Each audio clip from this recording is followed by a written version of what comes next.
Yo, yo, yo. Happy Friday. It's Moose and Keith with you right here on the Better Sports Network. We got you for the next 2 hours, right up until high noon. Good Friday, one and all. Keith is back after a day off yesterday.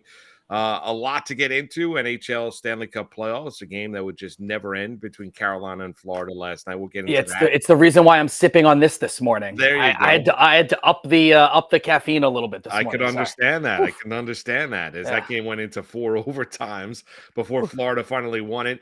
We'll get into, obviously, a look ahead to game 2 of the Eastern Conference Finals in the NBA later on tonight up in Beantown as Boston looking to bounce back after losing game 1. And a reaction to game 2 Western Conference Finals last night in the NBA as the Nuggets lead that series 2-0. Some interesting comments from Mike Malone, their head coach, after the game. And it's Preakness tomorrow down in Pimlico. My buddy Darin Zoccali is going to join the program. Keith missed him right before the Derby was off that week, off that day, I should say. But he'll join us top of the 11 o'clock hour. Good morning, Keith. How you doing, brother? I'm good. I'm good. A little tired this morning. So cards on table. I fell asleep for the entire third overtime. Yeah, I didn't make it to the end. But I woke up and I was in the fourth overtime. Oh, you fell asleep for the entire third and woke up for the fourth. Okay, so you saw the game winner. Yeah, I did. I did not. I'm sorry, I went to sleep. My kids are up at like 6:30. There comes a point in time where it's like I've got to sacrifice and experience the moment. I just can't stay up that late. No, I'm with you. So literally, basketball game ends, and I had been going back and forth between the two big games of the night, right? And I guess we went to the intermission, Liam McHugh and the guys, and you dozed off. And I allowed myself to close my eyes for a second, and when I opened my eyes, it was the fourth overtime. There you go. That happens. And then I struggled through the fourth overtime. Not gonna lie, like at one point, I'm like, "All right, come on, let's try to do this." And I sat up in the bed, and then I saw the game winner, and I go, "All right, roll over. We going to bed. We'll be up in 4.5 hours." You're not the only dad that has ever fallen asleep, or mom that has ever fallen asleep in front of the TV. So that's basically what happens. But let's start here. Let's start in the NBA last night. Out west, Denver. They win it. They come from behind, knock off the Los Angeles Lakers, lead the series 2-0 as that series goes back to Los Angeles for game 3. What was your big takeaway from game 2 last night, Keith? We were texting. You know what my big takeaway is. All right. My big takeaway is, please, LeBron James, I love your game. I love everything that you have done in your NBA career for the most part, but stop jacking up 3-pointers. It's so frustrating to watch. We did this 3 days ago on these 2 days ago on these airwaves, right? Moose, it's so frustrating. He is basically unstoppable, LeBron James, when he drives to the basket. Like, the only way that he gets stopped is he misses inside or he passes the ball off. No one can deter him from getting to the rim. It really is that simple. At 38 years old, he still is an immovable object, I guess you can, whatever you want to say. But he just stopped shooting these threes. What is he, 0 for his last 19 now? 0 for 6 in this game. And that was a game the Lakers could have won. That was a game the Lakers should have won. Stop trying to be Steph Curry.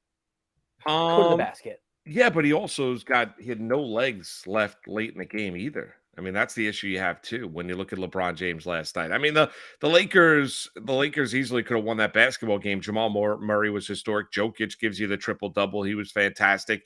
And Denver, they've got to get up and down the court. We've talked about it time and time again. They can't play the slowdown game and allow the Lakers to set their defense. If that's going to happen, it's going to be an issue for the Denver Nuggets on their offense. And then you've got the inconsistent Anthony Davis coming off what was a great game 1 performance. He drops in 18 points last night.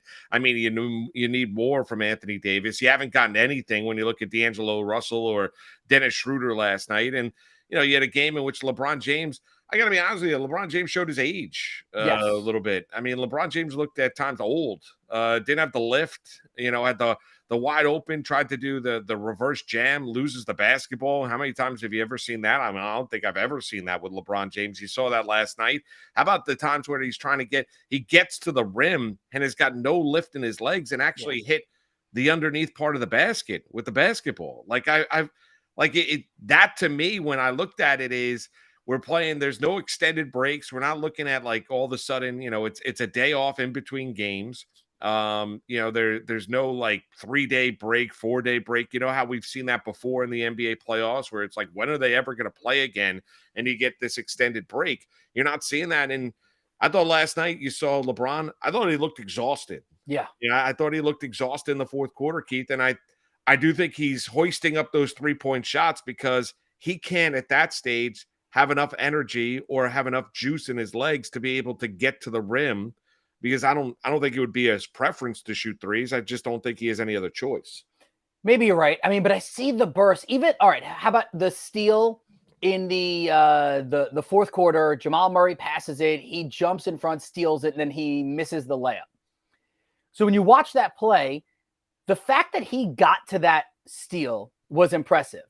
Now, in theory, he should have just thrown the ball. Once he caught it and started driving, Austin Reeves was right here. Drop it off to Reeves, let him hit a 3-pointer, and now you're down by 1. Instead, he misses the layup. Nick Ferguson, we all know him. We love him on these airwaves. He's local celebrity out in Denver, covers all the Denver sports out there. Nick and I ended up talking last night a bunch after the game. He called me up. He's like, I know it's late on the East Coast, but gotta talk. And we started talking a bunch. And the one thing that we both agreed upon after honestly, we talked for probably about a half hour. By the way, Nick said he'll join the show next week. We'll talk some Denver Nuggets with him. He wasn't able to hop on this morning. So, but something that we agreed upon is, and I was impressed because Nick is an anti-LeBron guy. Okay. He does not like LeBron. Like when the phone rang, I'm like, oh, this is going to be a frustrating call. You're just going to be ripping LeBron. And we both talked out about the 3-point shooting, which was frustrating to us. Yes, a little bit of the flopping too, but how it's not fair that today or when this series ends up ultimately being over, because I think we all kind of agree that more than likely the Nuggets will win this series. It's not necessarily fair for this to be legacy defining for LeBron. And the reason why it's not legacy defining, no one else in the all-time greats except for Kareem was hanging around this long. Jordan would have already been retired, or we decide to just forget that Washington ever happened. It happened. He played in Washington. Kobe, yes, he scored 60 points in his final game. Take a look at those Lakers teams the last couple of years that he played in the NBA. They stunk. And he was nothing. He wasn't the greatest player in the league anymore. So this is what happens. They were also paying him a king's ransom, too. I know, right? Oh, they were. But they basically gave him a go-away gift, and they were paying him an absurd amount of money. Yeah. But that's what happens when superstar athletes are on the latter portion of their career. They're usually getting paid a lot of money for what they have done. They'll show you signs of greatness, but then they're also going to show you their age. And this is where this was supposed to be. Anthony Davis is taking over as the man on this team, and LeBron, like for the first time in his career, was going to be the secondary piece. But Anthony Davis isn't proving that he can consistently be that. So LeBron's still trying to be the number one guy, Moose, and you nailed it last night. For all that he tried to be the number one guy, 4 years ago, he's not missing any of those bunnies. He didn't have the lift. You're right. He just didn't, and it happens to everybody. I mean, Father Time catches up with everybody, so it's. I mean, not me, but I get what you mean. Yes. Yeah, I mean, he's doing a lot. He's doing a lot for the team. Not only that, he's guarding Jokic defensively, and smart call by the Lakers. I think Bill Simmons, tweeted out last night, and I thought he was dead on correct. Where, listen, it's going to benefit the Lakers. They're scared to death to call fouls on LeBron James, so he can go and be extra physical with Nikola Jokic, and he's going to get the benefit of the doubt from the officiating crew on the court. There's no question. Yeah, LeBron needs more help. I mean, remember when he first went back to Cleveland, the whole narrative from coming from the LeBron's camp is that, he wanted some of the younger players to develop so that when he gets older, he's not having to carry the torch Yeah. And he could be that third or fourth guy, but still be obviously his presence, but it doesn't have to be the necessary lean. If you're asking LeBron to go out there and guard Nikola Jokic, take the ball up the court, be the facilitator offensively, then also be the finisher, go out there and play. What did he play last night? 40 minutes? I think last time I checked the box score, I think it was 40 minutes last night, and ask him to do that at 38 years old. Yeah, you're going to see some age. You're going to see him tired. He's not a machine. I mean, that's it. I mean, LeBron James has played a lot of basketball over the course of his career. I don't think a loss. See, like when I talked about LeBron showing his age, like it's a little sad. Like it's sad to watch because we all grew up watching him. And even though I'm not as big of a fan, and it's not that I'm not as big of a fan. It's just a case of he's not your guy. And that's okay. Yeah, he's not Michael to me, but yeah, I understand how great of a player he is. So, number one, when you see a player aging and showing their age, and you grew up with them, and you remember when they first came into the league, and then you see them at the end of their career, toward the tail end of their career, it makes you feel old. And you watch LeBron James, or you kind of, oh my God, look at LeBron, because you almost thought he was impenetrable with the way he was able to go about doing it. And he's still an unbelievable basketball player. Like LeBron is not hanging on for dear life. This is not Michael Jordan final year with the Washington Wizards. I mean, this is not, LeBron is still an unbelievable player, and a lot of the reason why the Lakers are here in the Western Conference Finals. But you're seeing some of the limitations for the Los Angeles Lakers against the Denver Nuggets. They're getting exposed a little bit. The Golden State Warriors couldn't take advantage of it. The Memphis Grizzlies were dealing with way too much. They couldn't take advantage of it. The Denver Nuggets are, the number one seed in the Western Conference for a reason, and they're taking advantage of it because Reeves is the third best player. Anthony Davis is remarkably inconsistent. The constant is LeBron James. They need more from Schroeder or D'Angelo Russell. They're not getting it. Hachimura can only do so much coming off the bench. And he's had an impact here in the first two games, two losing efforts. I don't think the Lakers are dead in this series. I think they just have to go back, and like I said before the series started, and I firmly believe it, I think home court's going to play out. Yeah. Like the Lakers are going to win game 3. Like as sure as I'm sitting here talking to you, Keith, the Lakers are going to win game 3. Like I have no doubt in my mind that they're going to win game 3. They almost came back from 21 points down to win game 1. Yeah. They clearly easily could have won game 2 last night on the road in Denver. I think this series is going to go back to Denver, tied up at 2 games apiece for a game 5, and we'll see. We'll go from there. This series has got a lot of life left to it. I don't think the Lakers are dead in the water. I also, you were off yesterday, I didn't buy into the narrative of that the Lakers learned all these things, and we'll get into the Mike Malone cut after game 1 that we're going to play out in game 2. You saw some limitations, some things that are concerning for Los Angeles. If you're going to get a 40-point performance from Anthony Davis, the Lakers can win this series. Yeah. They can't survive an 18-point performance from Anthony Davis. They just don't have enough. Lakers, by the way, 5.5-point favorites for game 3. Amazing what home court flips it. Yeah. Yeah. That's something. Well, here's the deal. Like I rode the dog in both the first 2 games. I mean, I could easily take Denver plus the points in game 3. Yeah. I would probably be a little bit more prone to taking the Lakers because the Denver Nuggets, I don't know. The Lakers are going to play so desperate. They're going to feed off the home crowd. Kim K is going to be in attendance. All the things. Jack going to be in attendance. Going to feed off that. I mean, who wouldn't feed off the fact if Kim K is sitting there courtside watching you play basketball? I think it would give everyone a little extra energy, a little extra juice. There's no doubt about it. So, I think the Lakers, I could see the Lakers winning like game 3 by 10 points. Like Davis has a great game. LeBron looks fantastic.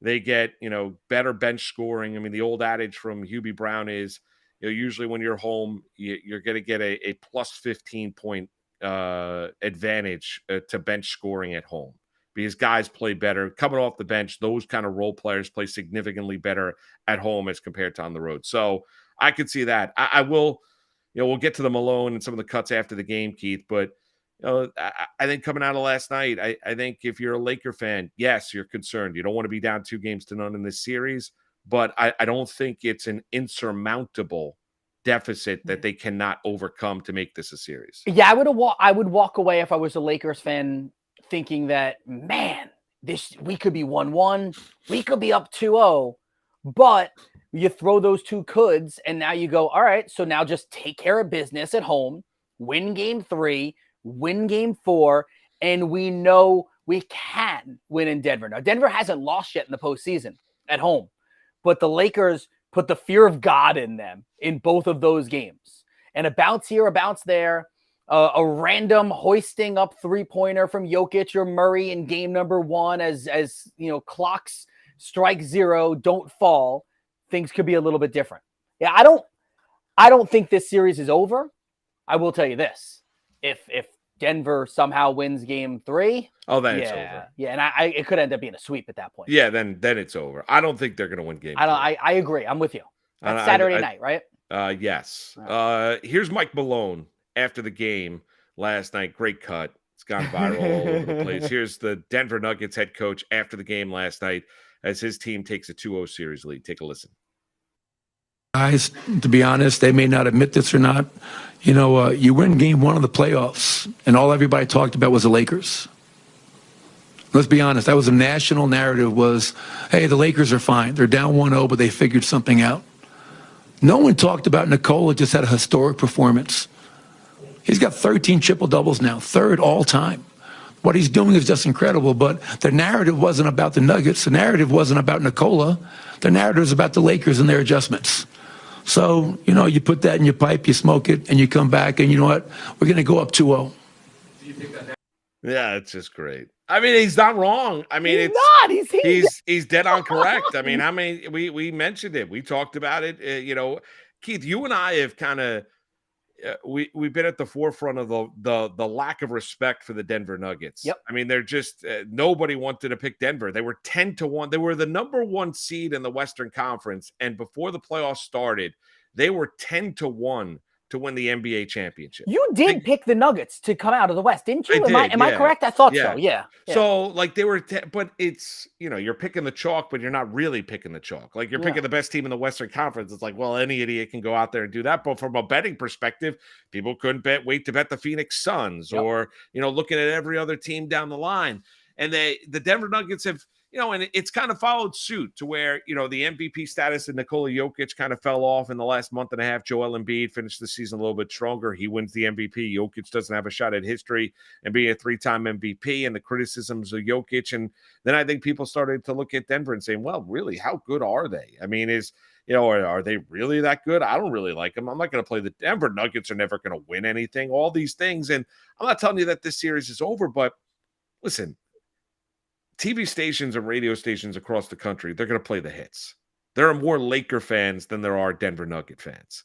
People care more about LeBron James than they do, and all due respect to the people out in Denver, it's just the way that it is. So when you're kind of stacking a TV show or putting together a radio show, you're going to talk a little bit more about what the majority of people want to hear about. And there are more Laker fans, just like there are more Celtic fans, more Yankee fans. Like you run down the list, there just are, right?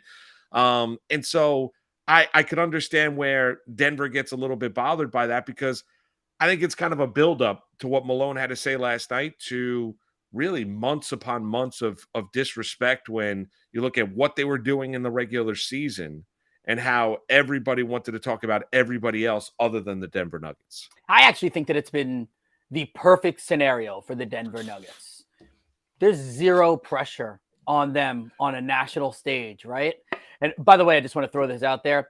For everyone who doesn't know, when Moose first started his career, he was a broadcaster, but also elite producer for, Doggy and Mike. And just heard you broke out into producer lingo there. Did you a little yourself? Yeah. When you said when you're stacking a show, like right. On TV, you totally did that. I digress. I smiled when you said it, because I'm like, I could picture what you and Mike and Doggy would talk about. But all right. So I actually do think that the fact that they are routinely taken for granted has been good. Like, I think Jokic plays a little bit with a chip on his shoulder. Jamal Murray clearly does. And by the way, Jamal Murray has been the most important player so far through the first 2 games. Jokic's triple-doubles are nice. He's been non-existent in both fourth quarters. Anthony Davis was awesome in game number 1, subpar in game 2. LeBron has been status quo throughout the first 2 games. Rui was nice, and Austin Reeves is nice, and Aaron Gordon does some stuff, and Bruce Brown has been fun. And like, I can throw all these names out there, right? KCP had a good first game. Jamal Murray, for his struggles that he had from quarter 1, 2, and 3 to then put in 23 points in the fourth quarter and do what he's doing, it takes you back to the bubble mentality of Bubble Murray. He has been the most important player so far through the first 2 games. Yeah, he's been great. He's been like impressive. No doubt. And he dropped in 37 points last night for the Denver Nuggets. Yeah, I mean, Jokic can't do it alone. He's going to need running mates, and they understand, put Gordon in positions to be successful. They put Porter in positions to be successful, and Jamal Murray is that great secondary player because he's one of those guys that raises his level when the postseason comes too. That's what you want. I mean, there's no doubt about it. That is exactly what you want. I've come up with a new nickname for him as well. All right. Who's that? Let's hear. Himal Murray, because he is him. That I like that. Himal. Yep. Himal. Yeah, that's a good one. Himal Murray. Let's hear from Himal Murray last night after the Denver Nuggets beat the Lakers and lead the series 2-0. Take a listen. The outside noise is outside noise. We're the Denver Nuggets. We're used to that. We used to, even when we win, they talk about the other team. We beat the Clippers in the bubble. They talk about the other team. Same old, same old. It just feels us a little more, and it'll be sweeter when we win the chip. Yeah, Himal. Get him, Himal. It's just great. How about Jokic? And then we'll get to LeBron, Ernie. But here is Jokic here after the game last night.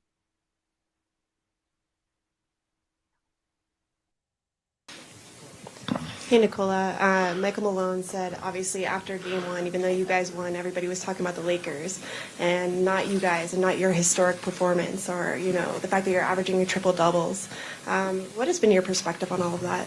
This is the last, since we make playoffs, it's like that, so it's nothing new for us. I mean, to be honest, I like it. We don't care, whatever, Even if you remember, even in the bubble, when we beat Utah, they were talking how they blow out the lead. When we beat Clippers, how they blow out the lead. Nobody talk about how we won the game. So it's normal for us. We don't. I don't, to be honest, pay attention at all. Thank you, Cody. Yeah, there you go. I toweling off at the end of it. I love it. He was talking really fast. Yeah, he was. I mean, I couldn't make out the last of it, but he's. I At mean, the it's end, really. I was like, what? What's he saying at the end? It's just the overall disrespect that the Denver Nuggets have faced. How about LeBron James? His team's down 2-0 series. Head back to Los Angeles. Here is the king. Mental, emotional standpoint, what do you take out of that can be applied, if anything? I mean, what do you take out of it is the fact that this is not the NCAA tournament. It's the first team to 4 wins, and we have an opportunity to go home and play great basketball and home serve. Until the team beats you 4 times, then you always have an opportunity to come out of it. That's the confidence that we should have, and I know it's going to be a tough hill to climb up, but we still have an opportunity to play good basketball and play the best basketball of the series in Game 3. And like I said, if we can get better from Game 2, like we did tonight to Game 3, then we'll put ourselves in a position to do that. That was for you, Keith. Is LeBron shooting one brick after another from behind? Yeah, I don't know why we had to show that. It's just one after So another, frustrating. after another. I will say, I appreciate the messaging from Malone after the game, and you hear, his players backing up their coach, whether it be Murray or Jokic, a couple of cuts that we played back there, but you're only up 2-0 in the series. Oh, it's far from over. The series is not over. So I don't know if you let the cat out of the bag a little bit if you're Mike Malone to be talking. I respect that. I think he's dead on correct. I know, but I might have tried to hold out a little bit longer. Yeah, but maybe a hold out to where, you're up 3-1 or whatever it might be. And you talk about the fact that the lack of respect, or maybe it's just a case of, listen, we don't think the Lakers can beat us. We're a pretty confident group. Not that they don't have any fear of Los Angeles, just from a matchup perspective. Listen, Denver's the best team the Lakers have played. and they're down 2 games to none in the series. They're better than Golden State. They're better, obviously, than Memphis. They're better than anything that has come in across their way up until this point in time. Obviously, they were the number 1 seed. My point being is that they've got Jokic, who might be the best basketball player in the world, and they've got Jamal Murray, who's shown himself to be able to step up his game come the playoffs. And then they've got nice secondary and tertiary pieces, whether it be Porter, Brown, throw in Gordon, KCP, KCP. Like, they've got nice guys that understand roles and fill roles, and Malone's a good coach. So you look at it, I mean, Jeff Green coming off the bench doesn't really do all that much for me. How about the one drive and dunk though that Jeff Green had? Did you see that? No, he basically reverted. He had more hops yesterday than LeBron did. And I Jeff think Green's you may been in be the league, right. I feel like, for like 30 years. Yeah, they call him Old Man Jeff is what he does. By the way, and I think he's like 3 years younger than LeBron, but they call him Old Man Jeff, and he just every once in a while yams it on people. Yeah. Good morning, Wally, and good morning, Baby J. When is Baby J coming on to sing about Miami? Isn't that today? Today's Friday. It's supposed to be today. Yeah. Baby J, don't sell. Yeah, he said he was going to do it today. Just saying, Baby J. You got to do it. Don't be that guy. Baby J's got to do it. We have one guest today, so you basically have. No, he said that he said that he would do it today, that he would be set up and ready to go as long as his work schedule would allow him to do so. So I'm not 100% sure, because all the time when Baby J calls in, he's usually in the work van. He's on the 59th Street Bridge, stuck in traffic, or he's driving all over New York City. So yeah, he's a man of the people. He's not going to back out. Hopefully we get to that. All right, so Baby J, here's the deal.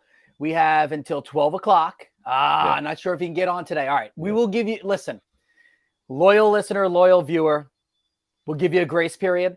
Yeah. If you can't get on today, you got to get on before next Wednesday. No doubt. So we'll give you the rest of the today. If you can't do it, that's fine. Monday, Tuesday, Wednesday. Otherwise, it is clear that, better boss just, beats you in everything. Yeah, we got to do it before next week, before next Wednesday. We'll come back. Let's talk about Game 2, Eastern Conference Finals tonight up in Beantown. Can the Celtics bounce back after falling in Game 1? What did we learn from Game 1 with the Miami Heat? We'll get into that. Do that next. It's Moose and Keith with you on a Friday right here, Better Sports Network. Monday Night Rants with Edward Rouse on Better Sports Network. Do you believe in the Madden curse? Do you think that's a real thing? I did. Now, I don't think it's as big of a deal anymore, but it was a real thing for a solid 10, 15 years. Yeah, it was Sean Alexander, LaDainian Tomlinson, Peyton Hillis. LT was never on the cover. I know that. Was he not? I thought he was one. Okay, well, you do know all the covers of everything. Yeah, okay. So if you want, I could do this real quick. So Garrison Hurst is the first official Madden cover athlete, 1999. 2000, I believe they still put John Madden on the cover. And then 2001 is where it all started. So 2001, you have Eddie George. 2002, Dante Culpepper. 2003, Marshall Falk. 04, Michael Vick. 05, Ray Lewis, first defensive player on the cover. Okay. 06, Donovan McNabb. 07, Sean Alexander. Okay. 08, Vince Young. 09, Brett Favre. Okay. 10 is a trick one because it's no way you know. And Larry Fitzgerald. 11, Drew Brees. 12, Peyton Hillis. 13, Calvin Johnson, I believe so. You're right. 14. No way you know all this. 14, also a trick question. I believe that's the Madden 25 cover, and it's Barry Sanders, unless you got it for the new consoles, in which case Adrian Peterson was on the cover. You're not cheating. You're not looking at... Swear on my life. Swear on my life. Okay, keep on going. 15, you have Richard Sherman. Okay. 16, hold on. 16 is Odell Beckham. Okay. 16. 17, now this is the one I get mixed up because 17 and 18 are back-to-back Patriots. They are. 17, I think, is Gronk, and 18 is Brady. You are correct. 19 is Antonio Brown. Correct. 20, Patrick Mahomes. Oh my goodness. 21, Lamar Jackson. 22, Brady Mahomes. 23, John Madden. But yeah, dude, I'm a cover nerd when it comes to this stuff. We now know, but that was really impressive. I don't know how. Thank you. That's literally 29 of them or something like that. Wow, that is. You did not miss a single one, and you even got the special editions where they had 2 people on the covers. Monday Night Rants on Better Sports Network.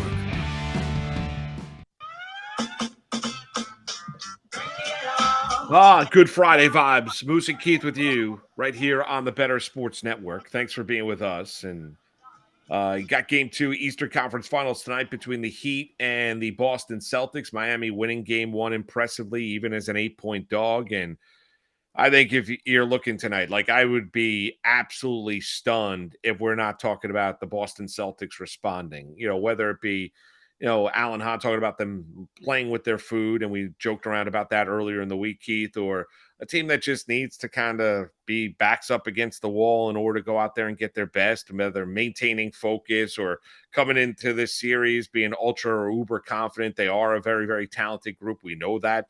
They're a more talented team than Spoelstra's Heat. However, give Miami a ton of credit, led by Jimmy Butler. I mean, that is a team that continues to believe that this is their year, and they use the regular season.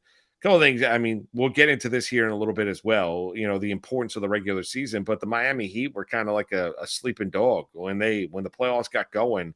They were able to turn it on, and they didn't care where they placed or finished in the regular season, and that they were part of the play-in tournament. Once they got into the body of it, they took it and played like the team that they were a year ago, even without Tyler Hero. Yes. So what I with the Miami Heat, and something you said there was like kind of showing that maybe they don't care as much about the regular season. I still keep going back to, and I've watched it a few times, the Jimmy Butler comments about how, the regular season is just to get me ready for the playoffs. Like that's all this is. I can coast through a regular season. And it's a fascinating thing to think about, because the Miami Heat aren't afraid of anyone. Now, let's throw this out there. So you often in the betting world, you start looking for like, is there going to be some sort of regression, right? So like I can translate this over to baseball. So you do like the expected numbers, right? So let's say you pick a pitcher, like Yusei Kikuchi is pitching today, okay? So Yusei Kikuchi has awesome numbers this year. I think he's 5-0 or 5-1 on the season. ERA is like solid, right? But when you look at his expected numbers, all the expected numbers, the ERA is over 1 higher. He should have lost this, that, and other thing, right? So I think it's worth it to look at expected numbers. I bring that up for this reason. So the Miami Heat, typically known, Moose, as a team that's going to grit, grind, play defense, get in your shorts, right? And the Boston Celtics had the 4th best defense this year. Miami shot, 54% from the field. They score 123 points in game number 1. So my question for tonight's game becomes this, Moose, and maybe you can help me out with this and we could try to figure this out together. Do we believe what we saw 2 nights ago from the Miami Heat offense is what they're going to be? Like, are they now an offensive juggernaut and the Celtics can't stop them?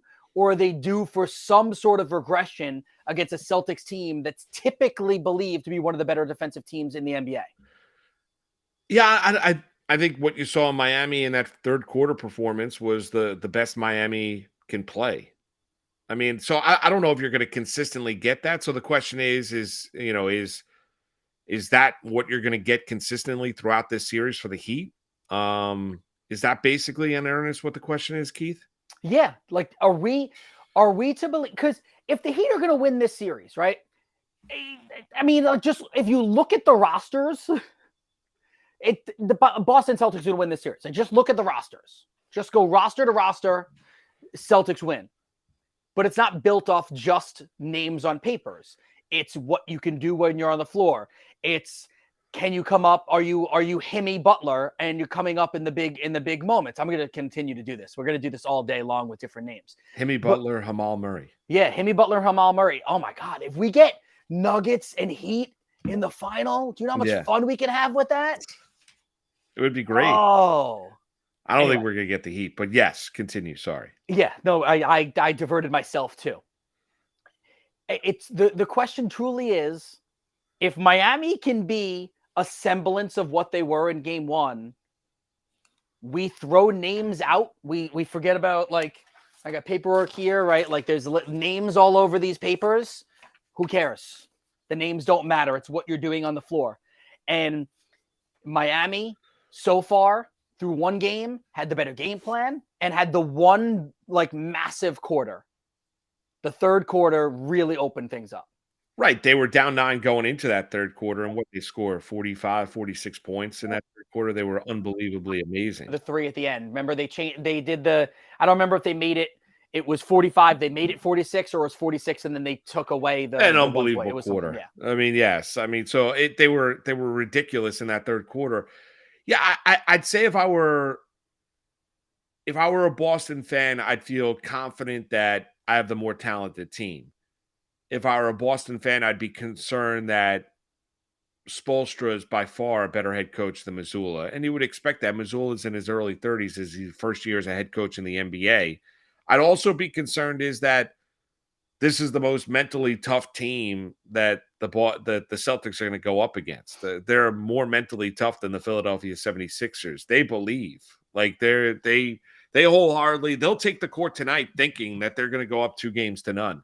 Thinking that if they stick to their game plan, if they play as a group and play together, led by Jimmy Butler on the court with the game plan that Spoelstra will put together and the adjustments that they'll make throughout the course of the series, that Miami is going to have an opportunity to win. And you know what? They went out there. It wasn't a fluke that they beat Milwaukee. They were the better basketball team. It wasn't a fluke that they beat the Knicks. They were the better basketball team. Not a fluke that they're 1-0 in this series, against the Boston Celtics. They were by far the better basketball team. So as Boston plays around here and loses focus and says, well, we've got to maintain our defensive principles and exactly what we're doing, and they become 3-point reliant, as they have throughout the course of the year at times, and maybe Jason Tatum could stop turning the ball over. Yeah, stop turning the basketball over. And he makes. Yeah, he could be a really frustrating superstar to watch. Here's the one thing, like, you come out of it is that Miami's not going to back down. Like, they don't, like, even if they're down 8, down 9, down 10, down 12, they're going to continue to maintain their game. And Boston's probably going to have to play at a consistency that they have not played. Because I'll tell you this, if Boston should fall behind in this series 3-2 and go back down to Miami, expecting what would happen in the Philadelphia 76ers series to happen again, that they all of a sudden are going to respond, like, I'd be really careful. Because I will tell you this, if I take Miami and put them in a situation where they're up 4 or 5 points with 5 minutes to go in the fourth quarter against the Boston Celtics and they are home, I guarantee you this, like, they will win. Like, they're not going to lose. Like, they will not do what Philadelphia did. They will not go possession after possession and not get their best player the basketball like the 76ers did. They'll not allow Jason Tatum to score 16 points, and they'll make sure to double team and get the basketball out of his hands. Like, Miami's too smart. They're too well coached to have that happen. I don't know if we're going to get to that point, but I think the Heat, we had Joe Lisi on earlier the week. He's got a Heat future to get through the East, and he's sitting there at 12-1. Like, if you're a Heat backer, listen, this series looks like it's a 7-game series. Like, it just does. Like, I think Miami made a statement and a bold one in game one, and they're going to win more games in this series. And from a betting standpoint, like, you know how we use the word dog and underdog, right? Like, you can't quantify how much dog, so let's avoid the betting standpoint, dog a team has in them or a player has in them.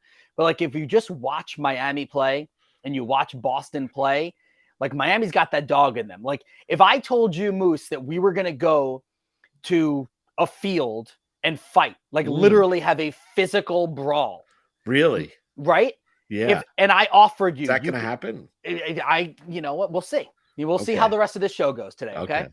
But let's say you had the ability to pick your NBA team to go to that field and be on your side in a physical altercation. Of the 4 teams left, aren't you picking Miami? Yes, I would. Right? Like, You look up and down that They're not roster. scared of the street fight. Correct. Yeah, they're not. Agreed. I think they want the street fight. Like, I think Jimmy wants you. Jimmy Butler reminds me. Jimmy wants to beat you down. Take Yes. your soul. Well, and Jimmy's also like, because we both grew up watching boxing.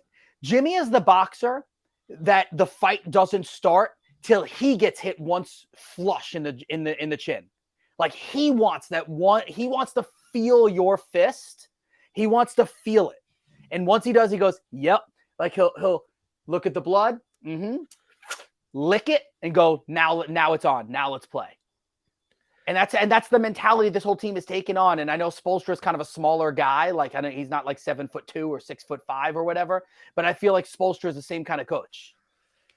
Yeah, I don't disagree with that. I think Miami is going to be physical. They're going to play physical. They're not going to back down. I think Boston's got to be ready for this to be an all-out war for the next 6 games. Boston's going to respond win a war? tonight.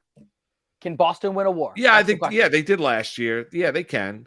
Okay. I mean, they can. I mean, I don't think they're going to bow. I think there's too much talent on the team to think that they're going to back down. And they've been here. They've experienced it before. They went 7 games with the Heat last year. But I mean, just the overall.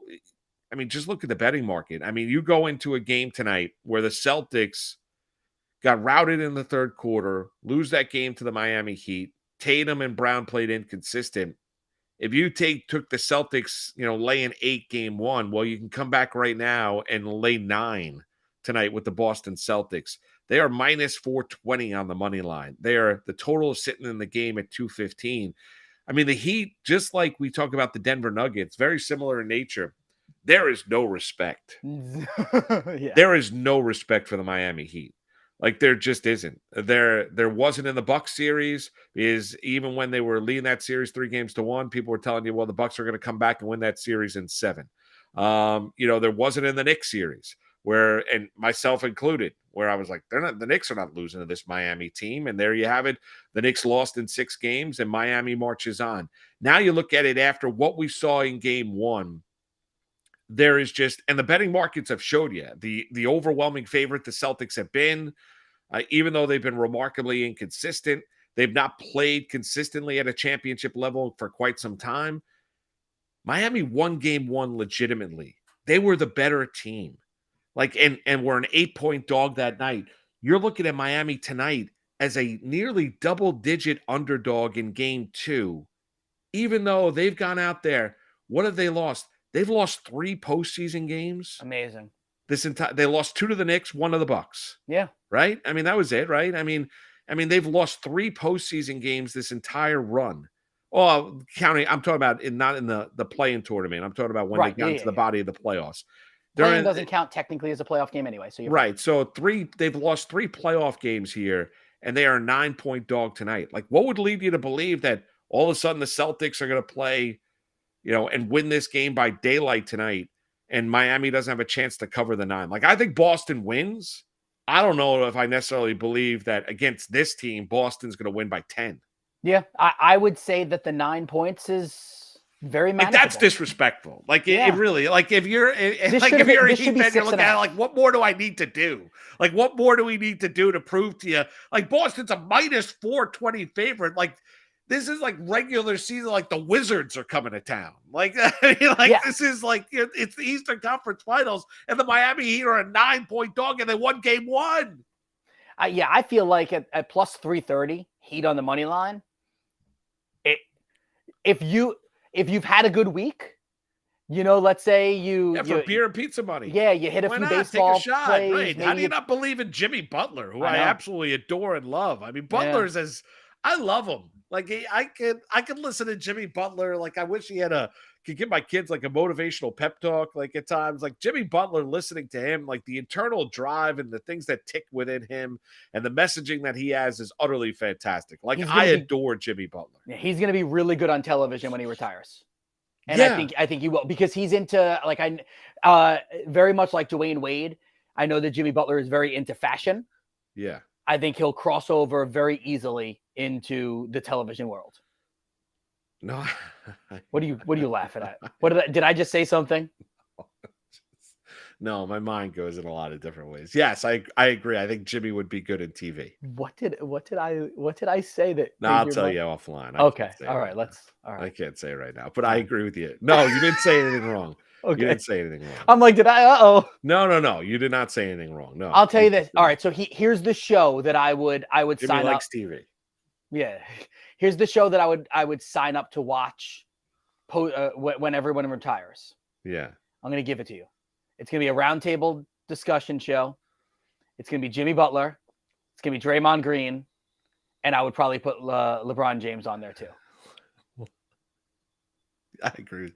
Jimmy Butler, LeBron James. Oh, who's the third? Draymond. Yes. Yeah, it would be a good one.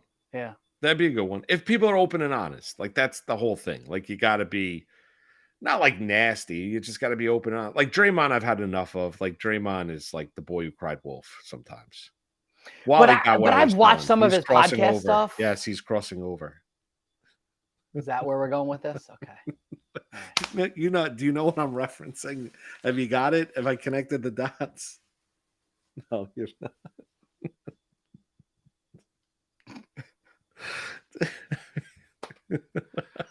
I agree with you. Like Rafa Nadal's not going to be in the French Open. Let's see. I'll just throw a thing random. No.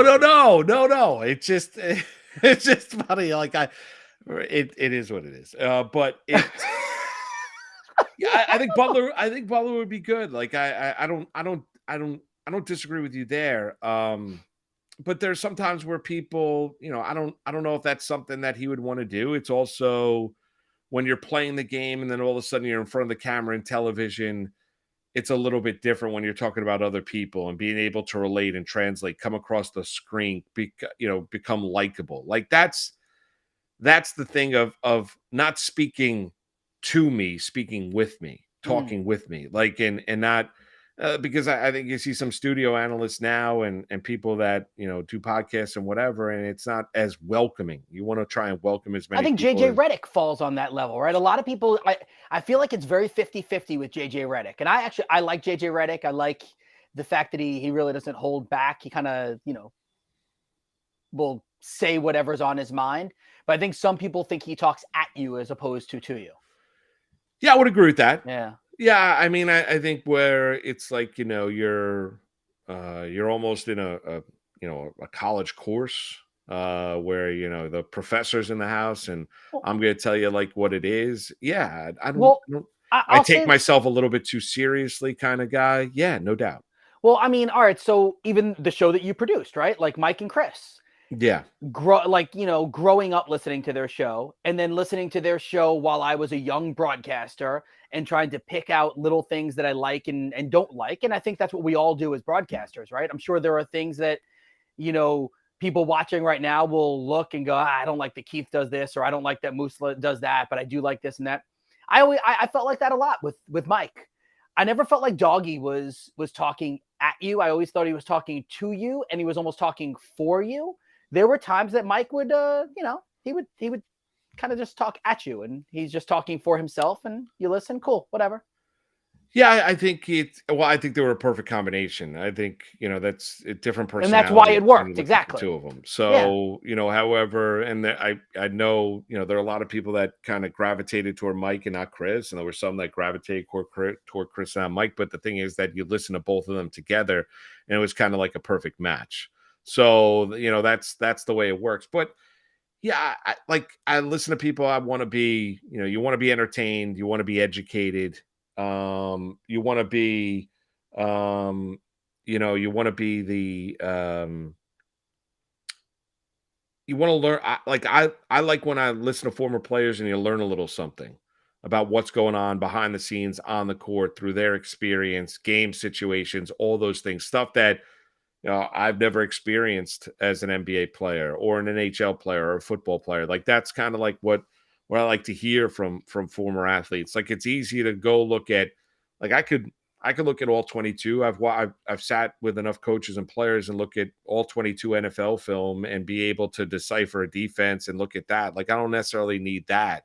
Go beyond just kind of the X's and the O's. I'm not telling you that, I know everything about the NFL. No, it's just that you learn how to watch film, just like Keith, you don't know how to watch NBA film, or Yep. you sat down with people like I need to learn a little bit more about how players react and and experiences. Like that's it. I mean, because a lot of these guys have been through the battles. I mean, and have fun with it. I mean, it's sports. Sometimes people take it a little bit too seriously, and there's times to be upset and to be angry and to be firing off and giving off a crazy rant and everything. You can't go out there and do that all the time, and you can't be at this level all the time because you're going to throw your voice out and you're not going to let the audience know when something's important. But that's why I love the TNT crew and love their studio, because they'll tell you exactly what's going on, but they have fun. They also have the sophomoric humor. Yes. Yes, they're fun. Like they joke around, like they don't like, and even though they've accomplished a lot, some more than others. I mean, Shaq's one of the greatest centers the NBA's ever seen. Barkley, one of the greatest forwards the NBA's ever seen.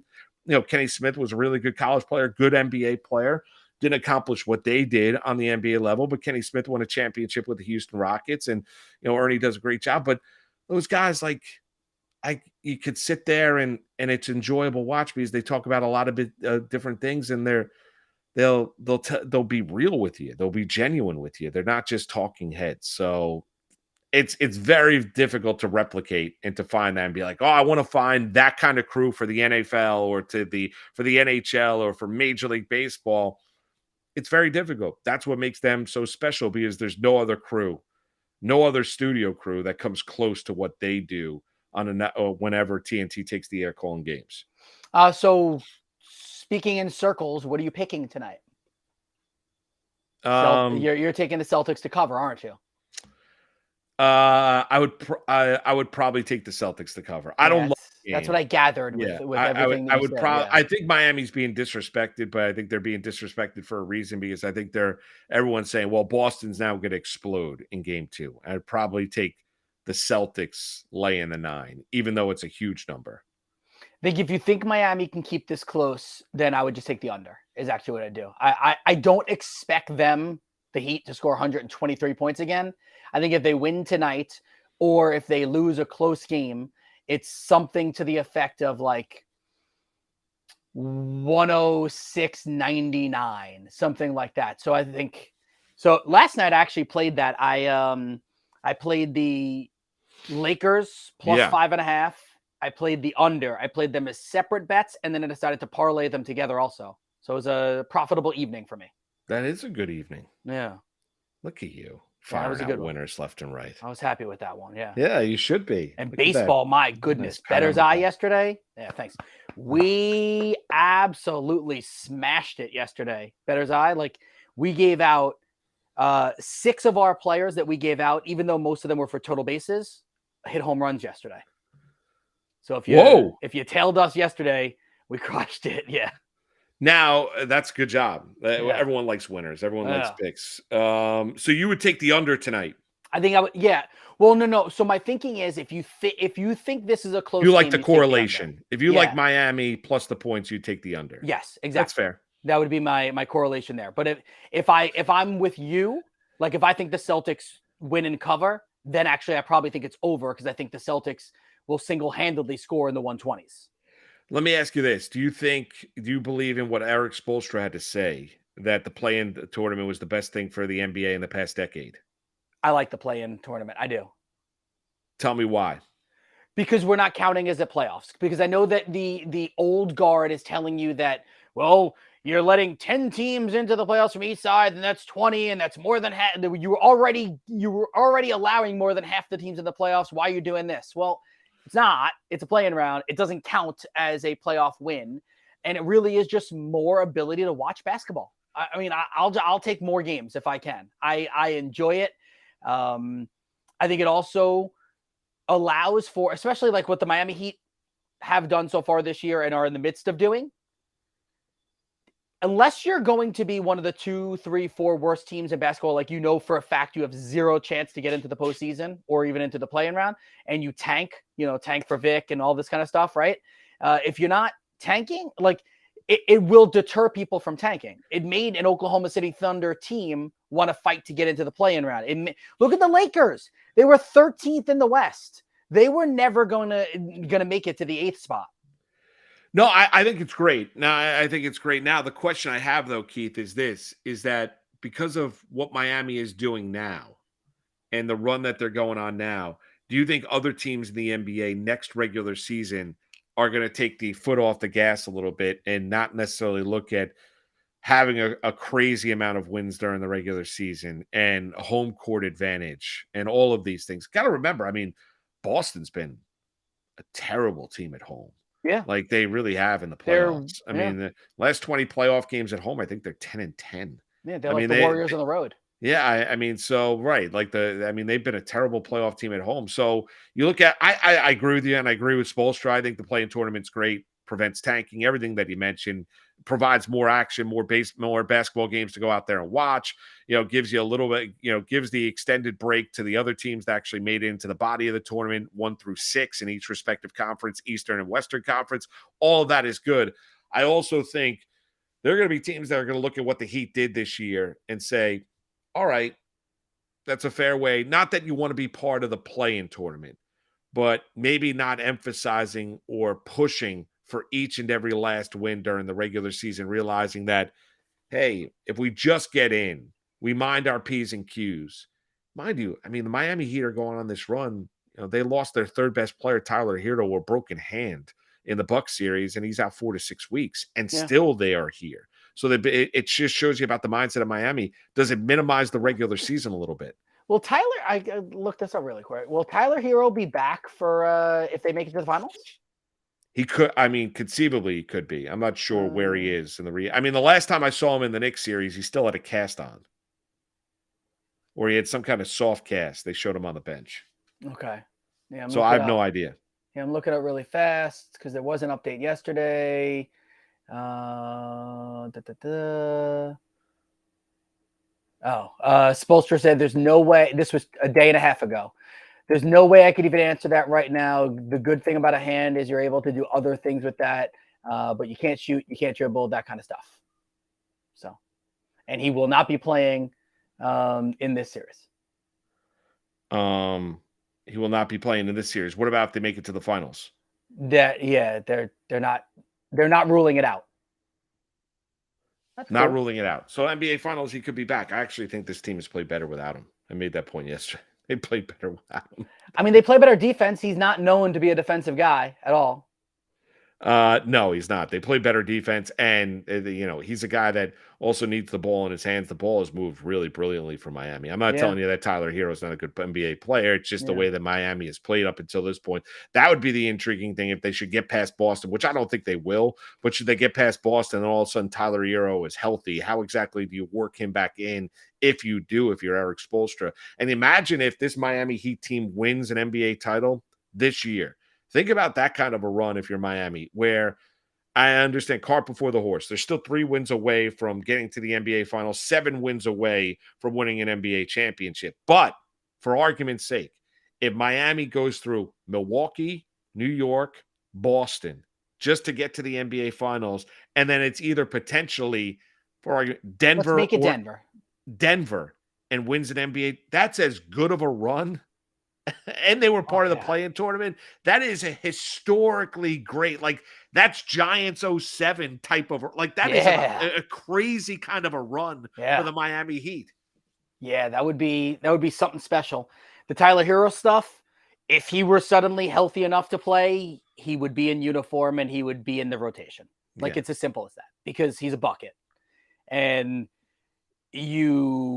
there have been times even in wins where they could have, probably utilized his shooting ability, his shot making ability at times. Still talented ball player. We'll come back. We're going to talk a little ponies on this Friday. Why? Because, it's Black Eyed Susan Day today down at Pimlico. Tomorrow, it is Preakness Day. Not a great Preakness field. Only a field of 7. First mission scratched out earlier this morning.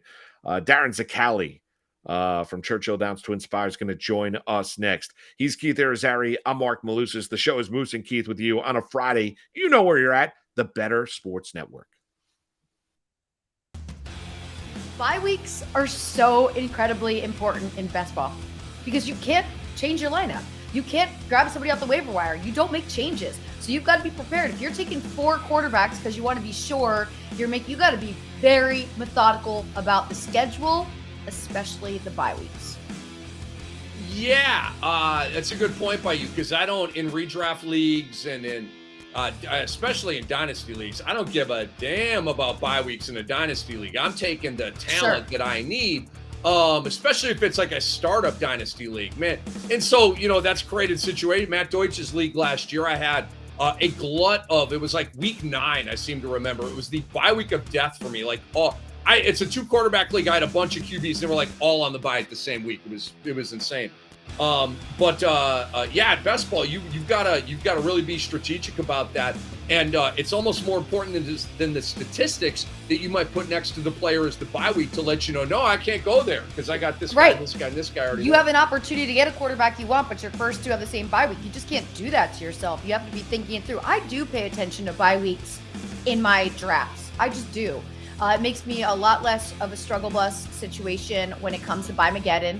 I don't want to have 4 players. I don't want to have all my wide receivers and just be playing scrubs. I don't want to have to get rid of a player that I like, that's healthy, that's performing for me just because out of desperation.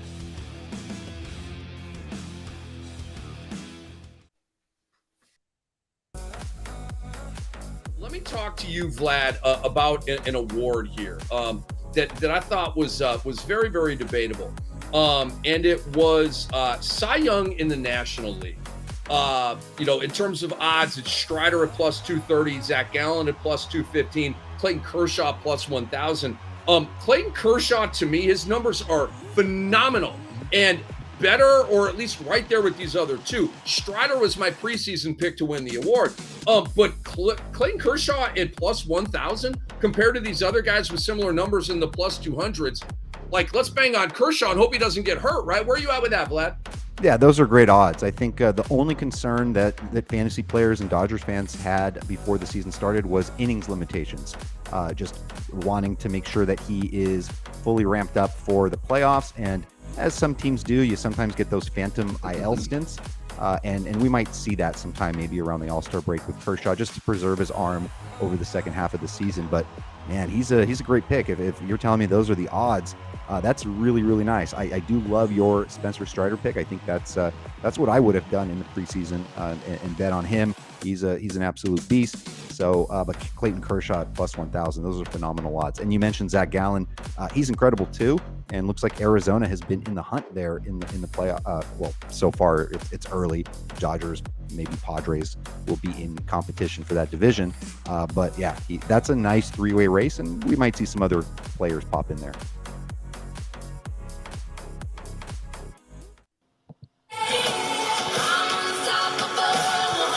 Booster Keith with you on this Friday. Let's talk some ponies, shall we? He's also a huge Yankee fan, and that is Darin Zoccali, Director of Loyalty Retention at Twin Spires. Hey, Darin, you know me, my partner, Keith Arizari. Good morning, brother. How are you? I'm well, man. I'm well. How's everything going? What's up, DZ? That's what I'm going to call you. That's what everybody calls me. So you're right in line, man. That? You're right in line. I know I missed you on the last one. Every once in a while I'll take days off. Moose hasn't taken a day off in 19 years, but since I've known him. Yep. Yeah. That's it. Yeah. Darin, let's before we get into the ponies, and it's Black Eyed Susan Day. You're a huge Yankee fan, huge baseball fan. Where are you on where this Yankee team is right now? Judge has been fantastic, and we could get Luis Severino back this Sunday against the Cincinnati Reds. Carlos Rodon's on the mend. Where this Yankee team is, do you think they've righted the ship after their early season struggles? I think they are what they were last year. I think the team goes as Judge goes. I think that they're never as good as they look when they're at their best. I think they're never as bad as they look when they're at their worst. I think they're a 92 type win team with a lot of glaring holes. The entire season is dependent on Garrett Cole being Cole and Aaron Judge staying healthy and putting up the numbers we expect them to put up. Hopefully they have Bader the rest of the year. He's a really good player. I mean, I knew he was good when I watched him in St. Louis, but I didn't realize how much kind of fire that he brings to the team and the way that he plays. I love him as a ball player, but there's so many holes. The outfield is still light. Stanton, they got 8 guys on the IL, all these soft tissue injuries. We've been having this conversation, Moose, for 5 years about how these guys just go to the sidelines with the same injuries over and over again. The bullpen is like trying to put things together with duct tape. 1 week it's Clay Holmes. 1 week it's Michael King. You never know who's going to be the closer. there's just too many questions for me. And I honestly think this team is like a first round playoff team. If they get to the ALCS, I think they'll be lucky.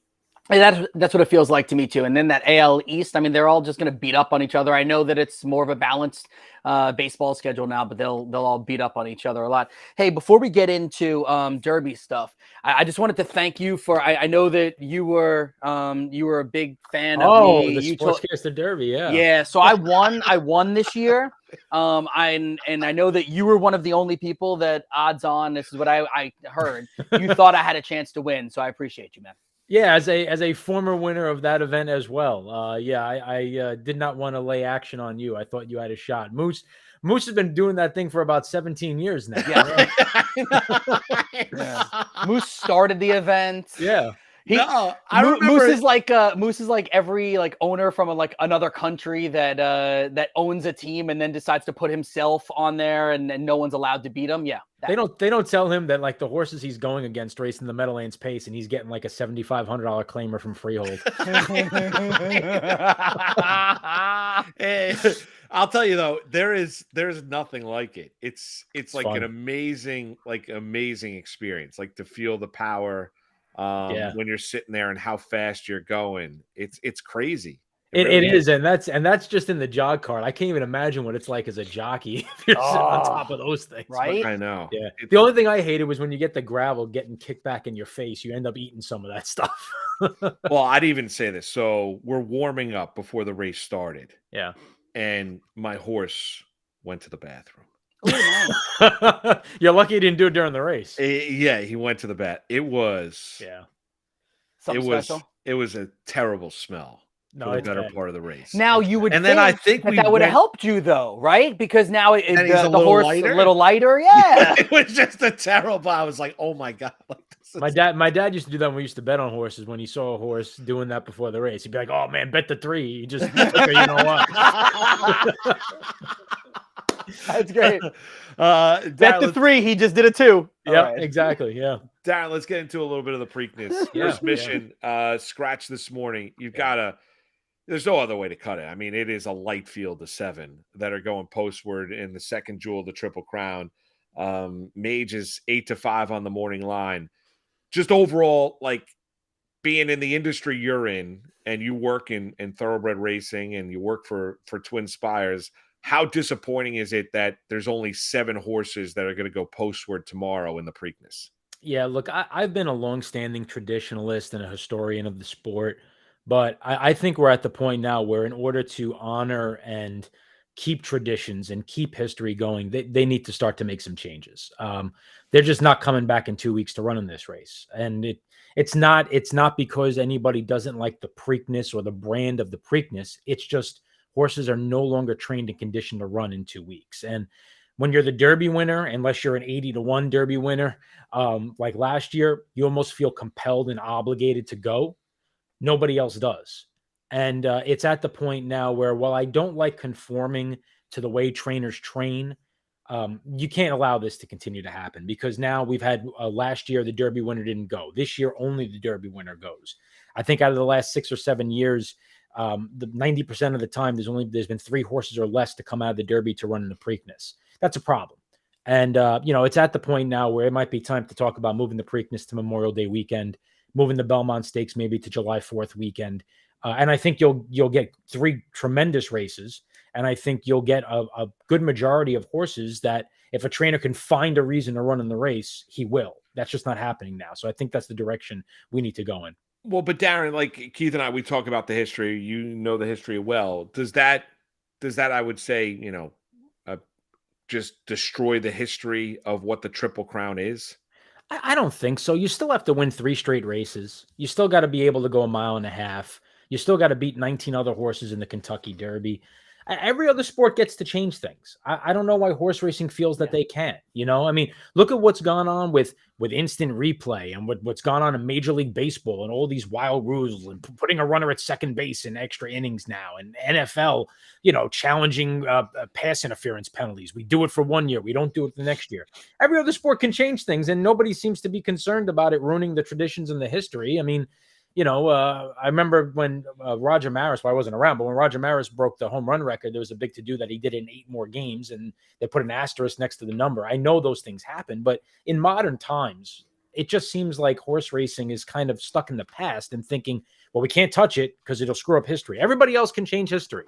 We can't. And I mean, basically, this is just going to continue until they get together and say, okay, we need to do what's in the best interest of the actual racing industry. Yeah, Darin, I am a big proponent of changing with the times. I think that's perfectly fair. And I think it's fair in all sports. I'm with you, and I'm not the historian that neither you, that you and Moose are with horse racing. Moose and I joke often. I dabble a little bit. It has never been a focus in my career. I haven't. Darin, he texted me right after the Derby. The Irizarry family was watching the Kentucky Derby. We watched. I know, which is amazing, which is great. We need more of that in thoroughbred racing. Yeah, so we watched. My kids were very into it. My wife's father passed away many years ago, but he was big into horses. He had passed away before I ever even met my wife. But so it's kind of a cool thing. But with all of that, like, if it means add an extra week in between or an extra 2 weeks in between, and I'm going to get the best jockeys, the best horses, the best owners, the best athletes, like put it all together. Why are they so against this? Like, why is this such a thing that we can't get to actually happen? Really just history? I really think it is. I really, and on top of it, there's so many other races for 3-year-olds that start up, right after the Belmont Stakes. Even before that, the Texas Derby is run Memorial Day weekend at Lone Star Park. There's the Ohio Derby, the Iowa Derby, the Hawthorne Derby, the Pennsylvania Derby, the Haskell, the Travers, the Jim Dandy. There's so many of these big races for 3-year-olds now where you're in a position where you say, oh, I won't run in the Preakness. I'll run in the Belmont, and then I'll run in the Jim Dandy, and then I'll run in the Travers. There's just so many options now. So I think it's really stubbornness. I think we don't want to be the ones to have to move. We don't want to be the ones that have to make a change. We're nervous about if we do change things, how's it going to impact our business? I mean, they're all legitimate concerns. But at the same time, when you start getting a field, to come to the Preakness where you get 1 horse from the Derby and a 7-horse field. I mean, and I'm not saying if this was an anomaly, if it happened once in a while, it's one thing. This has been a trend that has been going on now for the better part of a decade. So I don't know how many times you need to keep doing the same thing over and over again, expecting it to change. It's not going to change. You have to make the change. All right, we're chatting with Darin Zoccali from Twin Spires here on this Friday. It's Moose and Keith with you. Darin, let's get into the race and it's a good day today of betting at Pimlico, good day tomorrow. Get some of your picks. You're an astute handicapper on the undercard of these races as well. Try and make everyone out there a little bit of money. Handicap the Preakness for us tomorrow. There's a little bit of rain in the forecast. Mage is going to be an overwhelming favorite. Is he unbeatable tomorrow? He's close to unbeatable with the scratch of first mission. And it's not just because of how good he is, but like we just talked about, the lack of depth in the field. With the scratch of first mission, assuming everybody breaks the way they're supposed to break, on paper, this race is really simple to figure out from a pace standpoint. National Treasure with the blinkers on with Bob Baffert from the inside off back-to-back bullet workouts, I have no doubt is gunning for the lead. He's a horse that hasn't really been on the lead for the majority of his career, but he also has a problem passing horses with his stalking style. They need to put this horse on the lead and hope that he just continues to go rather than having to pass a horse in the stretch. Then there's Coffee with Chris, who's the only other real speed in the race. He's not a quality speed like the rest of these horses. He's a couple of from a class standpoint. So you can question how much he can keep up with these horses early. If they allow National Treasure to get away on a loose lead here, if he's out there by 2 lengths and gets to the half in 47, it could be game over. That is a possible outcome from this race. But when you look at it, National Treasure is going to the lead. Coffee with Chris is going to sit off from second. Mage is going to be sitting right in behind them, stalking from a 3rd, 4th position. And if there's an honest enough pace, and as long as he gets clear sailing, it's hard to envision a scenario where he doesn't get the jump on everybody else because it's speed, Mage, and deep closers. And it just sets up perfectly for Mage. He's going to probably take the lead at the top of the stretch and try to hold everybody off. And Mark, on top of everything else, just faster than these horses. I mean, no matter what speed figure metric you use, I'm a big Ragozin sheet guy. He ran a 5 and a 6 in his last 2 races. National Treasure runs 9s and 10s. Perform ran a 16 in his last race. The lower the number, the better. He just stands out. And unless he bounces to the moon, which granted can always happen when you come back in 2 weeks, he's probably somewhere in the neighborhood now with the scratch of first mission of 70% likely to win this race. What's the best way to bet this then with those horses? I think you got to find a price underneath. Try to fade the wise guy horses, as they like to say. Perform seems to be a wise guy horse off of his win in the Tessio Stakes, which passes the eye test. If you go back and you watch the replay, horse had no business winning the race. It was really something to behold, where he was so far back, he got sandwiched in between horses, he got shut off, he shifted out, he shifted in, shifted out again, and found a way to get there on the wire. It really was impressive to watch. The problem is, from a speed figure standpoint, the race was just slow, and he would need to improve dramatically to be up to the level of Mage. For me, a horse like Blazing Sevens, who has some back form, some back numbers to go to that are not quite as fast as Mage, but are faster than the other horses. If he works out a good enough trip, makes a big middle move, he can find his way into the exotics, run second and third to try to help things out a little bit. But to be honest with you, I was going to play this race trying to bet against First Mission, and with him being scratched now, it's really tough to find value. You have to play like a superfecta with Mage on top and kind of load up on some of these prices underneath. Now there's rain in the forecast. Does the track conditions play into it at all? It moves. If you get a little rain. It moves Blazing Sevens up. He loves a sloppy track.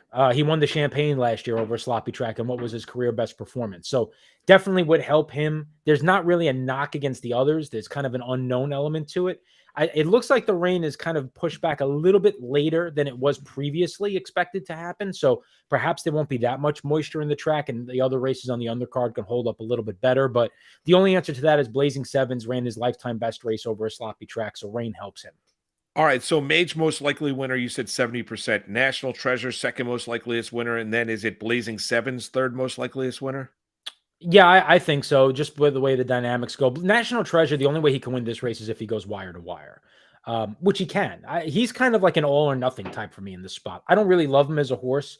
I don't think he's really that good, but I don't think this field has a lot of depth to it. And if he steals away on the front end, I think that's how he could potentially win. Blazing Sevens is really the only other thing I see. The horse like Red Route 1 is going to be coming from dead last.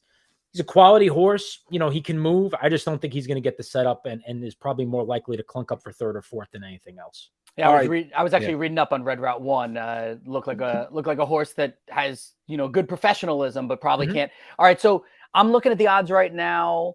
So Chase the Chaos is 50-1, I'm seeing. Yeah, well, I mean, Chase the Chaos is a horse that's coming off of two efforts where he ran second to last and third to last. He was beaten 16 3/4 lengths in the San Felipe Stakes behind Practical Move, behind Skinner. He ran 8th in the California Derby over a synthetic track. He's been predominantly a synthetic horse. He's unproven really on dirt. Yeah, I mean, if he got into the number and you had it, great. I don't know how you get him into the race, though. Yeah. All right, so basically it's just Mage. All right, so there's other races, good undercard, great undercard when you look at today and tomorrow. Let's talk about the Black-Eyed Susan quickly here, Darin. Anything you like today in the race for the fillies? Bafford's got a huge horse in this one. That's what I believe even money on the morning line, right? Yeah, I mean, she's been something else out on the West Coast, to say the least. And it's kind of been a weird year for these 3-year-old fillies because the Kentucky Oaks last year was an unbelievable race with Secret Oath and Nest. I mean, you're talking about like just great race mares. This year, it wasn't really as strong. This field is probably as good as the Kentucky Oaks was, believe it or not. I think it's a very similar field. Yeah, look, FaZe has been phenomenal. She's 5 for 5. Her win in the San Anita Oaks was tremendous. She's a stalk and pounce type runner. Pratt's going to just kind of move her on the outside, stalk, wait to make her move and go. There are a few scratches in here. Took a little bit of the speed out of the race. The horse that I'm interested in, though, is Hoosier Philly. Just from a standpoint of she was so good last year, Moose, like so good, where people were basically crowning her the Kentucky Oaks winner after she won the Goldenrod last year. And then she comes back this year and something just hasn't been right. Word on the backstretch, though, is that she is working like she worked last year, that whatever it is that's been bothering her or whatever rut she's been in, she's kicked it in the mornings. So if you get the real Hoosier filly and she makes a big step forward, perhaps she has a chance here to pull off the minor upset, because we know how good she could be based on what she was at age 2. All right. Okay, so Hoosier Philly and the Oaks. How about undercards today or tomorrow? Dealer's choice. Anything, because when you joined us last time, you fired out a pretty General good shug horse. Jim. General Yeah, Jim, General a shug Jim. horse. I think. What do you go off? I think it's 6-1, right? Yeah, it went off like 5-6-1. We singled him in the pick 5, and we had the home stretch club at Churchill Downs going a little crazy. So it was, you gave us a 6-1 winner on the undercard of the Derby. So dealer's choice. You have a couple horses that you love either today or tomorrow for everyone out there. Yeah, a lot of stuff tomorrow. No pressure to kind of duplicate that effort, but all the pressure in the world. Yeah, right. In the 6th race, which is the Chick Lang, this race is simply loaded with speed. I think Prince of Jericho on the cutback has a real shot here. This is a horse that I think they thought was really good, and they tried to stretch him out. And I think they were trying to get this horse into the Preakness. He ran 2nd in the Miracle Wood behind Coffee with Chris, who's in the Preakness. Then they ran him in the Tessio Stakes, where he was the 9-5 favorite. That's the race that I spoke about that Perform won and went on to the Preakness. He just doesn't want to go that far. Now they cut him back to 6 furlongs, and all this horse has done in his 2 lifetime starts at 6 furlongs was win by a combined 17 lengths. So he's getting back to what he wants to do. He's a closer in a race that is loaded with speed with an outside draw. I think he's going to circle the field, and I think he's going to win going away in the stretch, chasing down the speed. He's 9-2 on the morning line. Good price on him in the Chick Lang. So that's definitely one that I think is really interesting. Okay, what else? Yeah, so then there's another one. There's a couple others actually later on in the card, but coming up later in the Murphy, I'll go to the 12th. There's 2 interesting horses in here. One of which has never run on turf before, by the name of Circling the Drain. Circling the Drain is by West Coast, who's a relatively unproven young sire. He's got a couple of runners that have gone on turf. The dam is by Cozine. Cozine is just nothing but turf. The maternal side of this family is all turf all the time. I think of all her offspring, when you look at their starts, they have 72 starts, 54 have come on turf. I think of their 17 wins, 15 of them have come on turf. This horse is finally getting over the grass. I think he's interesting. He's also coming out of the Federico Tessio Stakes, going to turf for the first time.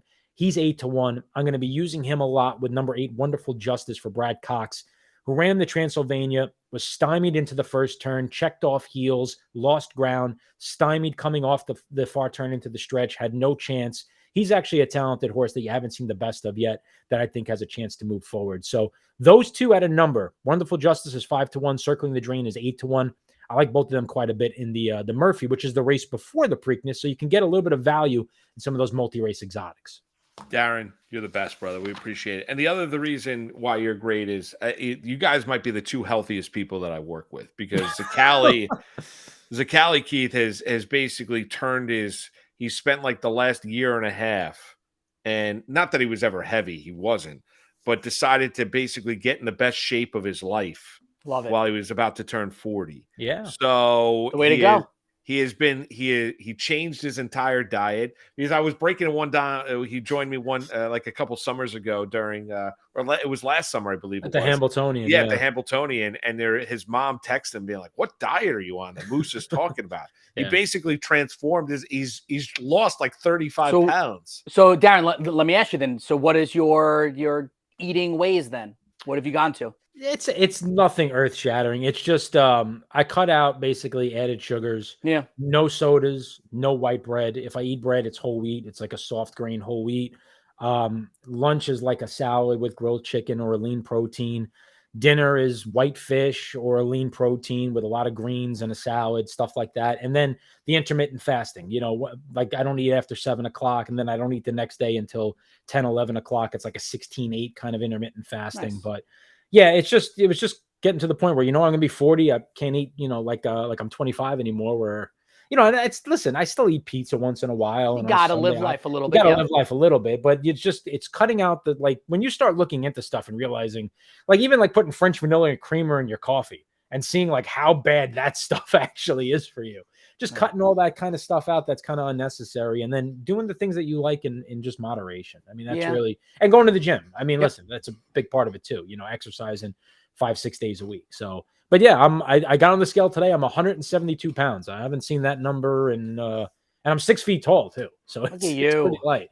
But I haven't seen that number. My wife said, I think probably since we started dating about 15, 16 years ago. So you guys are my motivation. Good for you. That's awesome. Amazing. Z, good luck. Your best play of the day next 2 days is who? Who's your Philly? No, best play of the day is probably Prince of Jericho. I Jericho. really think he's going to win. I really do. Yeah. Darin, you're awesome, man. Darin Zoccali, director of DZ. loyalty Yeah, buddy. at Twin Spires. You guys got any deals? I know you did at for the Derby. Any deals for the Preakness? Oh, money back today and tomorrow. Every race that's eligible, and in order to be eligible to get your money back, and what I mean by money back is you make a win bet up to $10.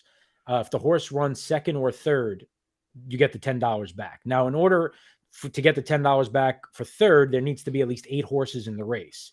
In order to get the money back for second, there needs to be at least 5 horses in the race. So I think all of the races are eligible if your horse runs second. So there's 14 races, or tomorrow at Pimlico, I think there's 12 or 13, there's 13 or 14 today.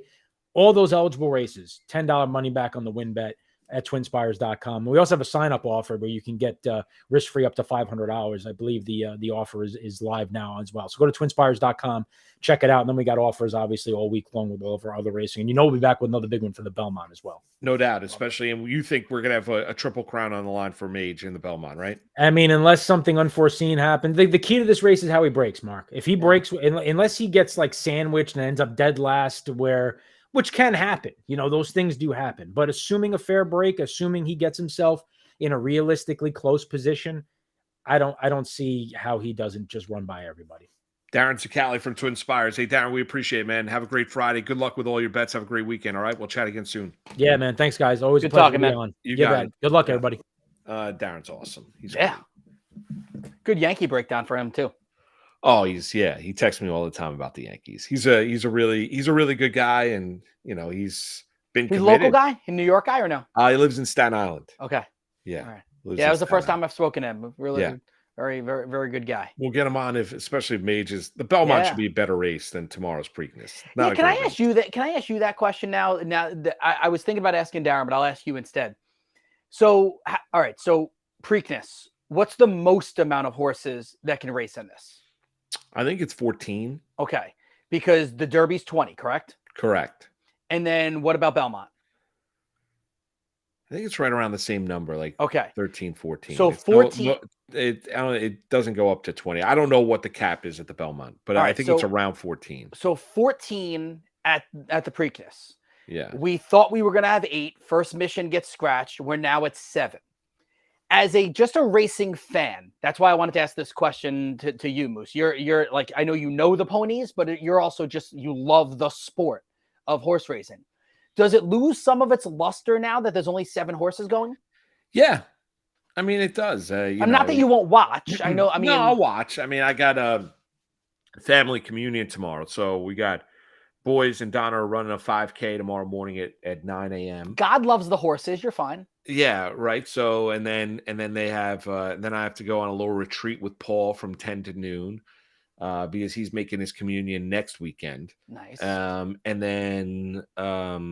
then I'll be at my sister-in-law's all day, and we'll have the races on and stuff, which will be great. Does it lose some of its luster? Yeah, for sure. The race stinks. You want me to be honest with you? The race is not a good bet. Like if there were ever a race Keith Irizarry was not going to go out of his way to watch, this would be the one. This would be the time that if I had to miss it. Yeah, I wouldn't. Yeah, is what you're saying. Yeah, I mean it goes off at 7:00 tomorrow night.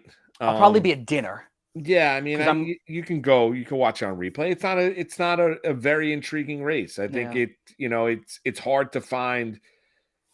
It's hard to find horses that have a legitimate shot. Like you could cross off Chase the Chaos has got no shot. Coffee with Chris has got no shot. I mean, I like Perform's connections of Shug McGahee. They put him into the race for $150,000. He's just slow. Yeah. I mean, he's just, speed. I mean, he just doesn't run fast enough to think that all of a sudden he's going to win the race. Yeah, it's disappointing as a racing fan thinking about what the Preakness meant and what the Preakness has come down to now. And maybe there needs to be an adjustment in the sport of thoroughbred racing, but the race is kind of, I mean, it really is. I mean, right now it'd be Mage would have to really regress. Yeah. Like I think Blazing Sevens has got a shot to win the race. I think he needs a little moisture in the track, but I think Blazing Sevens has got a shot. I've never been a fan of National Treasure. It's really, I think I really think it's either Mage or Blazing Sevens tomorrow afternoon or tomorrow night at the Preakness. And if Mage runs the way that he did, like if Mage runs the way, just the same kind of race that he ran in and just as fast as he did in the Derby, like everyone's running for second place. No one's run as fast as he has in this field. Yeah. It's depressing. I mean, but yes, it hurts it. No question about it. Yeah. That's but there, yeah, I'll be watching though. Yeah. We'll be up in Westchester. I'll be I don't know watching where tomorrow. I am. So I'm in Pennsylvania this weekend. We got the boys have basketball. Austin's game, second game is at 4:40. So yeah, we'll probably be at like a team dinner at that point. So depending on if they have TVs and stuff, we'll have it on. Yeah. Jam-packed weekend. Jam-packed. So we'll drive out to Manheim, Pennsylvania tonight. Yeah, I'll get in the car after Better's Eye. So we'll get in the car around like 7:30. It's about a 3.5 hour ride. Alex's first game tomorrow, 8 a.m. Then he has a game at 1:25. Then Austin's at 2:30, and then at 4:40. So and we got this nice resort that we're all staying at. I will not get a chance to enjoy it at all. I'm going to be at the court all day.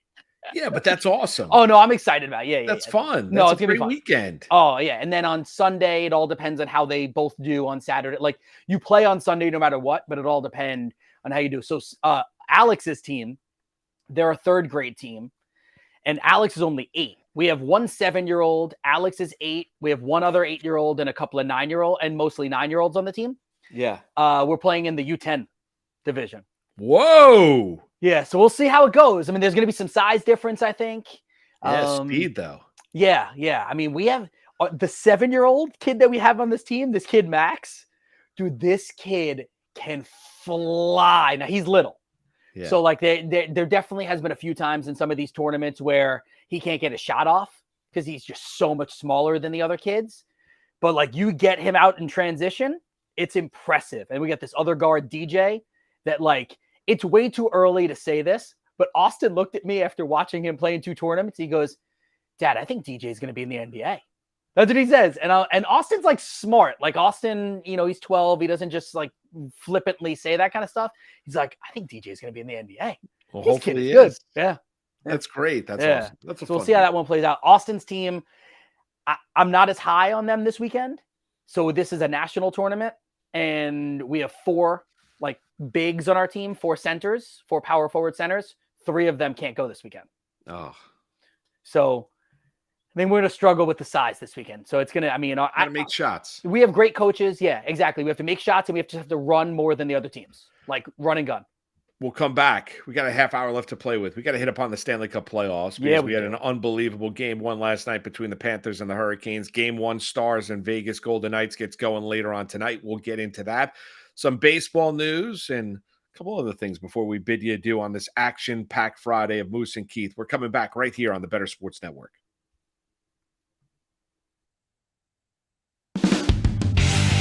Moose and Keith. Weekdays at 10 a.m. Eastern. The word genius is there. Bob Glauber, it describes him. Bob, so when's the last time that Twitter defeated you? Because I've been defeated by Twitter today.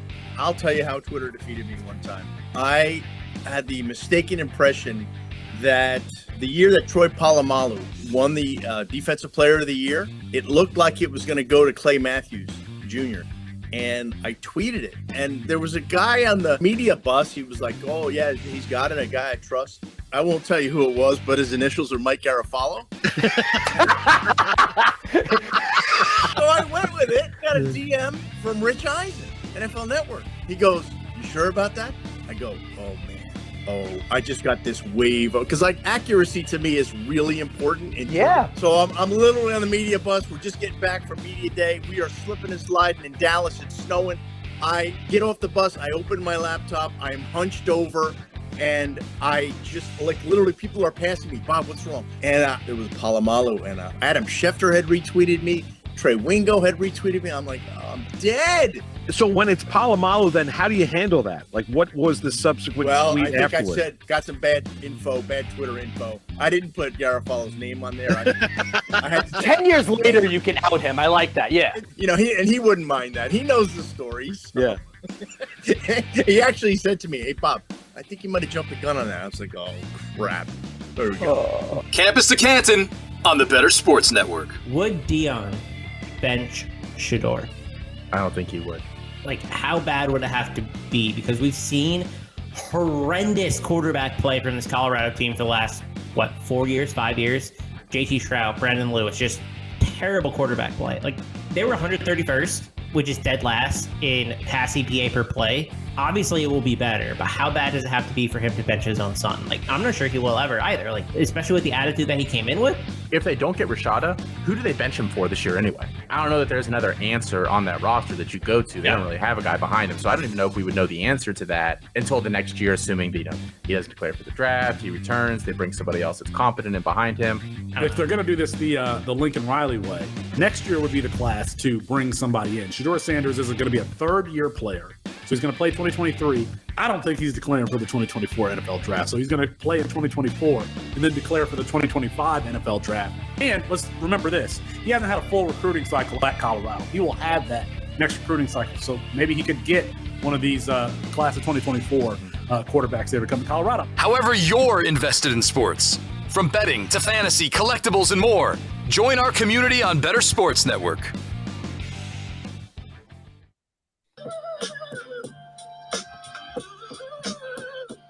Moose and Keith with you on this Friday, Better Sports Network. Some latest and greatest with James Harden, Keith. Yeah. So Keith Pompey has always done a great job covering the Sixers and the NBA. Just put out an article in the Inquirer. I'll just read you a little bit of it. The belief among NBA executives is that James Harden will rejoin the Rockets this summer. Owner Tillman Fertitta loves the Sixers point guard. I'll go a little further into it. I'm just trying to grab a few of the highlights here. So before hiring Ime Udoka on April 25th, head coaching candidates were asked for their opinion on coaching Harden during the interview process, according to sources. That was part of the hiring process, was how would you feel if Harden were a member of the Houston Rockets? One more thing for you.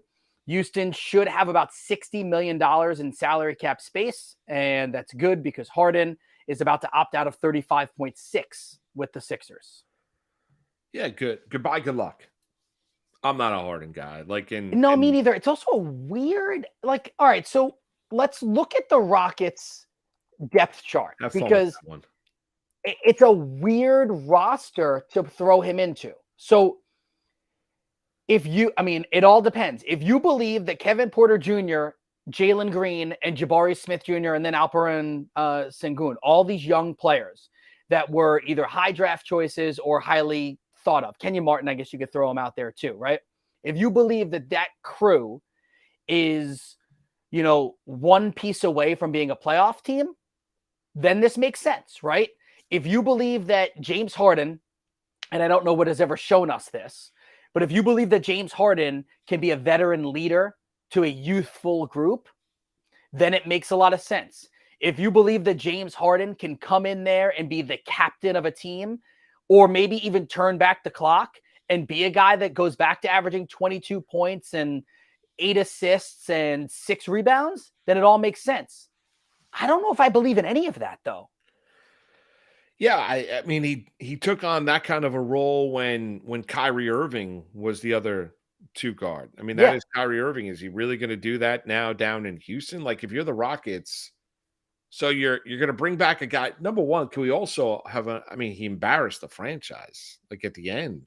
Like, same owner too, right? The owner didn't change. He showed up overweight and, basically declared that he was done with the Rockets, an oppressor, and, forced his way out of town, all of those things. Now he wants to go back. You know why he wants to go back? Because you mentioned it. The most important thing, they've got $60 million in salary cap space. They can pay him. Yep. Right. And they're going to be foolish enough to pay him. Like, can we also be realistic and look at James Harden as a player and realize that his skill set is deteriorating right before our very eyes because he's a guy, unlike, Zoccali and yourself, Keith, that is not taking care of his body over the course of his NBA career, has gone through these yo-yo weight gains and weight losses. He's never been this unbelievably, chiseled a basketball player, and we understand that you don't necessarily have to be, but he's also been at times like overweight, and I thought he embarrassed the franchise. Like, how do you not have a little bit of pride if you're the Houston Rockets?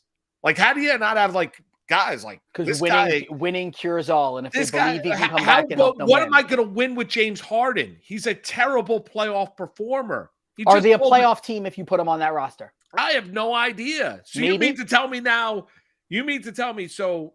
James Harden is the veteran I'm going to bring in to try and teach these guys how to win and how to be a professional in the NBA? Like, I'm asking you, Keith. Like, it's not a rhetorical question. I don't like it. That's the guy I'm going to bring in. No, kind of that's going to help shape and mold these young men that are trying to get through the, that are awfully young, 18, 19, 20, whatever it might be, through the trials and tribulations of being an NBA player early on in their career, about what it is to be a professional in the NBA. Like, that's the guy I'm going to look for. It's not exactly like LeBron James. Yeah, or, like, that's the guy I'm looking to lead. The guy couldn't lead out of a paper bag. Yeah. He pulled a no-show for the Philadelphia 76ers. Historically speaking, he's been a terrible postseason player. He embarrassed the franchise, and the Rockets have, and God bless. I mean, go pay him. Clearly he was bothered by taking less money this year and reworking his deal to get a couple guys like PJ Tucker and others, under the salary cap this past year for the 76ers to go out there and try and win.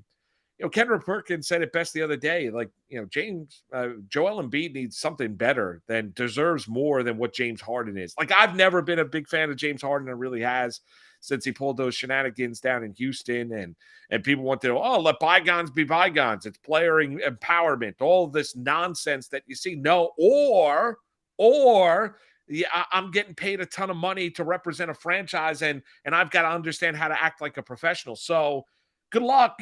I mean, if you're the Rockets, good luck. Do I think it's going to end well? No, I don't. Do I think he's going to be this unbelievable positive influence? No, I don't. But maybe I end up being dead wrong. Maybe he becomes this, Steve Nash, Jason Kidd type of point guard at the end of his career, which becomes a facilitator and distributor. Like, do you think James Harden, I'm going to pay James Harden the amount of money that he's looking forward to, and he's going to be a guy that helps Jalen Green develop as a player to where he starts to feed him and watch him become this unbelievable star in the NBA? I'm going to pay James Harden that kind of money. Like, is he that real? Has anything at any point over the course of his NBA career led you to believe that he could do that? All right. So the easy answer is no. Yeah. And I'm trying here, because I'm not a Harden guy either. Like, I'm with you. Like, I don't really want him necessarily. If I were a fan of the Rockets, I don't want him as part of my organization again. But as the Houston Rockets organization would look back, James Harden is one of the greatest Rockets that's ever worn their uniform. Okay. It didn't end well. Maybe the second coming is better. We've seen James Harden turn around one season and decide that he wanted to lead the league in assists per game. He did it.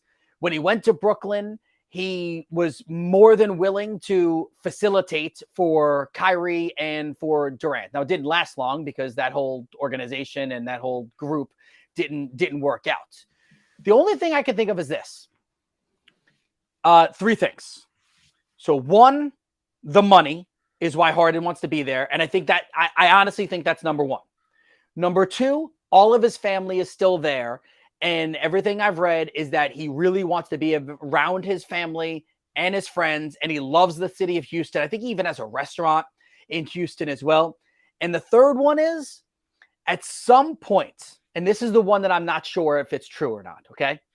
At some point, do you look in the mirror and you go, yeah, this is me. Like, these issues have been my fault.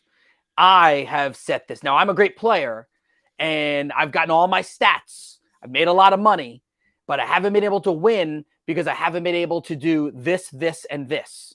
So let's restart this. 34 years old, whatever it is, 33, 34 years old. I'm going to go be the leader of a young group of men. Let's get into the playoffs and let's see what we can do. I hope the third one is true. I just don't know if it is. Yeah, no, that's fair. Well, but how might you be feeling if you're the 76ers? Don't you think part of the reason Doc Rivers got fired is because of the relationship with Harden? Yeah, I think there's something there with Embiid. I think there's something we don't know. I like every. I don't know. Reportedly, Stephen A. Smith said that Joel Embiid was ticked off that was stunned that Doc Rivers got fired. I mean, I don't know. Well, then the Sixers are a bad organization because how do they not talk to Embiid before time? Every superstar gets spoken to before these things happen. Well, I don't disagree with you. I don't think Daryl Morey's doing a good job down in Philadelphia, but I mean, a guy that Morey basically loves like a son, can't wait to get out of town and wants to go to a team that stinks. It's loaded with young talent because they can pay him and he can be close to his family. What are the Rockets picking this year? Fourth? What's up? The Rockets got the fourth pick also? What did they get this year? I think so.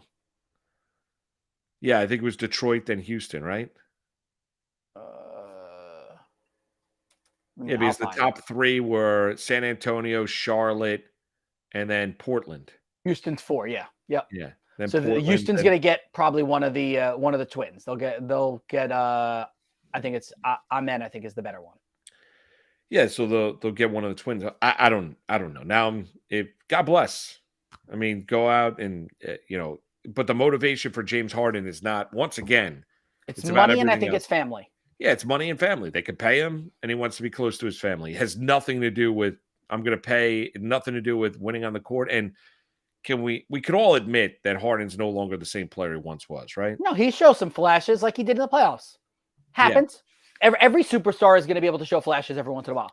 No question. All right, let's get into the Stanley Cup last night, and we'll see if we can. Last night in 4 overtimes, the Florida Panthers. I mean, they almost seem, not almost, they really seem, Keith, like a team of destiny now. Like, not even 4 overtimes can get in the way of the Florida Panthers right now as they go into Carolina last night and knock off the Hurricanes and win that game 3-2.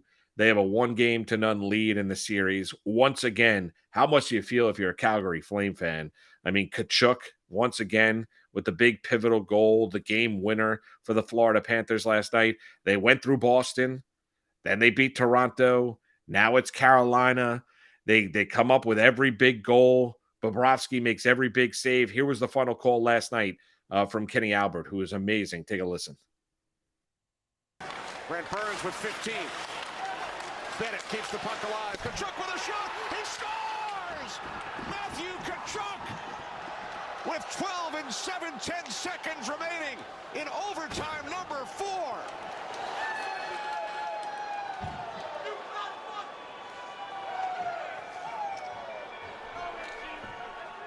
Matthew Tkachuk making like Bo Jackson.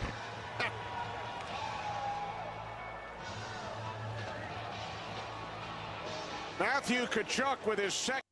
That is unbelievable. I mean, think about how close we were to a 5th overtime last night. Oh my goodness, I was struggling. I was so happy that I know you fell asleep on. You fell asleep bed, couch, whatever it might be. So I was in the bed. Jody was sleeping. And what I was doing, like I do my late night. I'll do prep for this show. I'm doing prep for the Better's Eye, jumping jacks. Oh no, I did that workout earlier. Squats.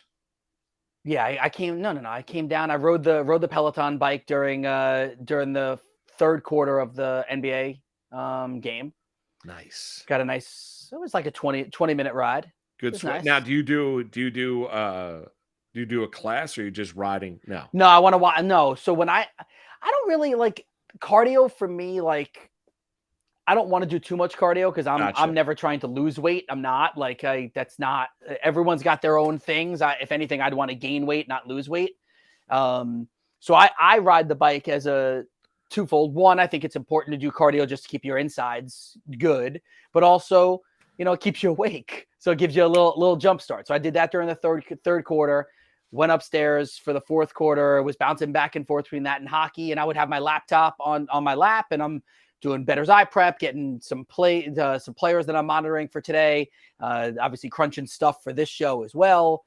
And I had put the laptop down, and that's when I essentially dozed off. Yeah, you dozed off. Yeah. I mean, it went deep into that. I'm sorry, I couldn't. If the Rangers were playing, that would be one thing. I couldn't stay awake for Panthers. What do you do to keep yourself awake? Like if it was the Rangers playing, are you then in living room seated? Yeah. Do you stand? What do you do? Sometimes I'll stand. Yeah. I'm like really tired because your eyes are inevitably going to close. Yep. And if you're standing, they're more than likely not going to close. No, they're not going to close. So maybe I'll stand up if I could stay awake. But I've been, gone through that kind of angst. But usually the energy of the game does keep you going for a little bit, at least for like the first couple of overtimes. But when you're getting through overtime 3 and then almost through overtime 4, what time did that game end? What was it, like 1:40 something? 1:40 something in the morning? Yeah, something like that. That game, so it ended at like 1:45 in the morning. That game began at 7:30 last night? Yeah. Yeah, essentially. So let's say 2 a.m. it ended, Eastern. Yeah, that is an insane amount. You're at you're there if you're a spectator for over 6.5 hours. Did you see the camera shot of when they went to Brindamore and the guy was like in his seat, like, and there was a woman out? too. There was a woman they caught that she was like this, sleeping, mouth was open, right? And who was the on ice reporter yesterday? Why am I blanking? I don't remember. Whatever. He's doing his on ice report, but going into the 4th overtime. And you see she goes like this. It goes like this. It goes. And she opens her eyes and goes like this. And realizes she's like at an arena sleeping. It was the best. Like the casual, and someone who posted it was like, when you realize you're on national TV and wake up. Yeah, it's amazing. Hello to Mike Got Heat, to everyone in the chat session this morning. Let's get into game 1 tonight, Western Conference Finals. Because you've got the Stars on the road in Vegas taking on the Golden Knights. Vegas minus 126 on the money line. The total in the game sitting at 5.5. Game total series, Stars Knights. Keith, what do you like? I got to roll with the Stars. I think that I spent some time in Dallas this winter. They are my family's adopted team. Okay. There you go. They were. We all decided in this household that if the Rangers did not win a Stanley Cup, we were all rooting. Well, my wife actually likes the Islanders more than the Rangers, but we were all going to root for the Dallas Stars. So that's what we all decided. So we're going Stars. So you're going to go Stars because of Ottinger? Okay, so you want a real answer, not just the fun, what we're rooting for answer? No, I understand. So you're rooting for Dallas because you like it. Do you actually think the Stars are going to win the series? I think they will. I think Jason Robertson is going to end up having a big series. I got a feeling he like really breaks out in this one and thrusts his name into not just like, if you're a hockey person, you know who he is and you know that he's an excellent player. But I think there are going to be some people that are just casually watching the Stanley Cup playoffs right now. They're going to find out like, wow, Jason Robertson is flat out like legit. Beautiful. Yeah. I'm with you. I like Dallas in the series. Yeah. I think, Vegas went through Edmonton. I don't think I think Ottinger's got to play better than he did in the previous series. And he got a little bit better as that series went along against Seattle. Vegas took care of business against Connor McDavid and the Edmonton Oilers. I just think they're a tad better. That's all. And I think the goaltending proves out to be better. We look at this series and I think Ottinger, the Stars have got an opportunity to win a cup because of Jake Ottinger, but he's great and didn't at times in that Seattle series. And he's got to play brilliantly in this series. And I think he will. And I think he ends up proving to be the difference against the Golden Knights. Do you think Carolina responds game 2 tomorrow night? I'm always so fascinated with multi-overtime games because you have. How do you deal with it? Today's right? just got to be a day of rest and recovery. Yeah. Get off your feet all day. Your hyperbolic chambers, ice baths, cryotherapy, like whatever you have at your fingertips that you can use to loosen your body back up is what you're doing today. Like this is not a day where your wife says, let's go food shopping. You go, nope, not me. I'm sitting at home or I'm going to the facility and I'm sitting there the entire time. Yeah. What was it? The 6th longest game in playoff history is what it ended up being. Yeah. Ridiculous. I think Carolina probably bounces back. I think that's a series that's going to go back and forth. I think Florida might end up winning this one. I think the Panthers. It's hard not to deny. It's hard right now when you look at the Panthers. And got to remember, it's interesting. Like, you have a Florida team last year that were the President's Trophy winner that everyone wanted to write off. They made changes in the offseason, changed the head coach, and now you look at the Panthers, and they're 3 victories away from the Stanley Cup final. You have a Miami Heat team that was part of the play-in tournament a year ago. They were this year. They were the number 1 seed last year in the Eastern Conference. Everyone kind of looked at them as an afterthought, and here they are. They're 3 victories away from the NBA finals. It's not only is it good to live down in South Beach just because of the weather and because of the sun, and it's fantastic. And I I never really understood when I was growing up why New Yorkers like to move down south when they get older, but now I can understand why. I know why people want to move down to Florida. Like there's something to be said about the beach and the sun and the palm trees and warm weather and all of that on a day in, day out basis. But it's good to be a Panther/Heat fan. There's no question about it. You all right? Yeah, I don't know what Ernie just wrote. Oh, he just wrote about a friend of ours that's moving down to Florida. Brian Monzo. Yeah, that's okay. Yes. Okay. By the way, next Sunday is Paul's communion. I'm excited. You know why I'm excited? Not only the fact that it's Memorial Day weekend and my son's going through his communion, but I'm excited because we're getting barbecue. And we had a local guy up here in Stamford, Connecticut, and finalized the menu. We're doing two things: pizza for the kids from Rico's, which is a tremendous like thin crust bar pie. It's 6 slices. It's fantastic. But we'll order a bunch of pizza for the kids. But we're ordering barbecue, so we went with brisket, nice, St. Louis ribs, nice, salmon, smoked salmon. You're a big salmon guy, yeah. Yeah, with a chili, I forget what it with like an Asian glaze. Okay. And then we're going to get cornbread, a coleslaw that's made with balsamic, and pit beans. Look at you. How large of a party is this? I think it's like 20 adults. Nice. Yeah. So the pizza place, you go Rico's, you don't go Pepe's, huh? No Frank Pepe's? Pepe's a little bit of a distance away. Okay. Rico's is local. Yeah, I guess the Pepe's is in New Haven. 22. Yeah, well, there's the Fairfield one also, right? Yeah, they're correct, but that's still a little bit of a distance. So Rico's, they love Rico's because it's thin crust, it's good, it's easy, the kids love it. It's a delicious bar pie. Like Rico's is you go and have a whatever, sit there at the bar, have a drink and whatever, and get a small pizza. They make it with hot oil, which is a thing up here in Connecticut. You can get stingers on it. You can get it's just great pizza. It's easy. I'm hungry. Yeah, who doesn't love a little Rico's? But I'm excited about the barbecue. Yeah. Like brisket's great. Like you were mentioning down in Dallas, Yep. and you were talking about how you and the boys and Jody, you guys ate a lot of barbecue when you guys were down in Dallas. Like brisket. Like I'm excited about this. This guy used to work at Dinosaur Barbecue. He was a corporate chef for a while, and now him and his wife, they opened up their own catering business. And he reached out to me on DM when I was thinking about getting a new barbecue. And he said, well, if you ever have a party, hit me up. I'll take care of you. And we're having a party. And I was like, let's do a little barbecue. I'm excited about brisket because brisket is like, if you get great barbecue brisket, there's nothing better.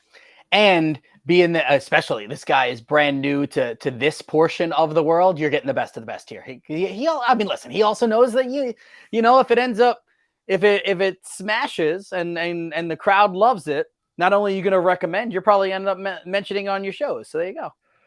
Well, yeah. I mean, I'll give him. It's nothing. I just want great food. No, but if it's bad, do we hammer them? Do we crush them? No. I'm just kidding. I'm kidding. I'm joking. Hopefully, it's not terrible. Could you imagine if you on Monday, or I guess Tuesday, because Monday I think we're both off on Memorial Day Monday. On Tuesday, you're like, yeah, that was no good. No, I think it's going to be great. He's got an unbelievable reputation. I'm looking forward to. It's going to be a great day when family get together, BS, and kind of reminisce and go through all that, and have a couple of drinks and but great barbecue, especially when it's made by a pit boss. Is Donna going to eat the barbecue? No, she'll have the salmon. The salmon, yeah. She'll have the salmon and the coleslaw and the cornbread. Yeah, Donna is a picture of fitness and health. I know. That's exactly. Yes, she is. I know. I think we're out of time. Bye, guys. See you Monday at 10 a.m. I think we're flat out of time. Are we? I don't know. I think we're going overtime today. Yeah, I think we're out. See you guys. Have a great weekend, everybody. See you tomorrow. See you Monday at 10.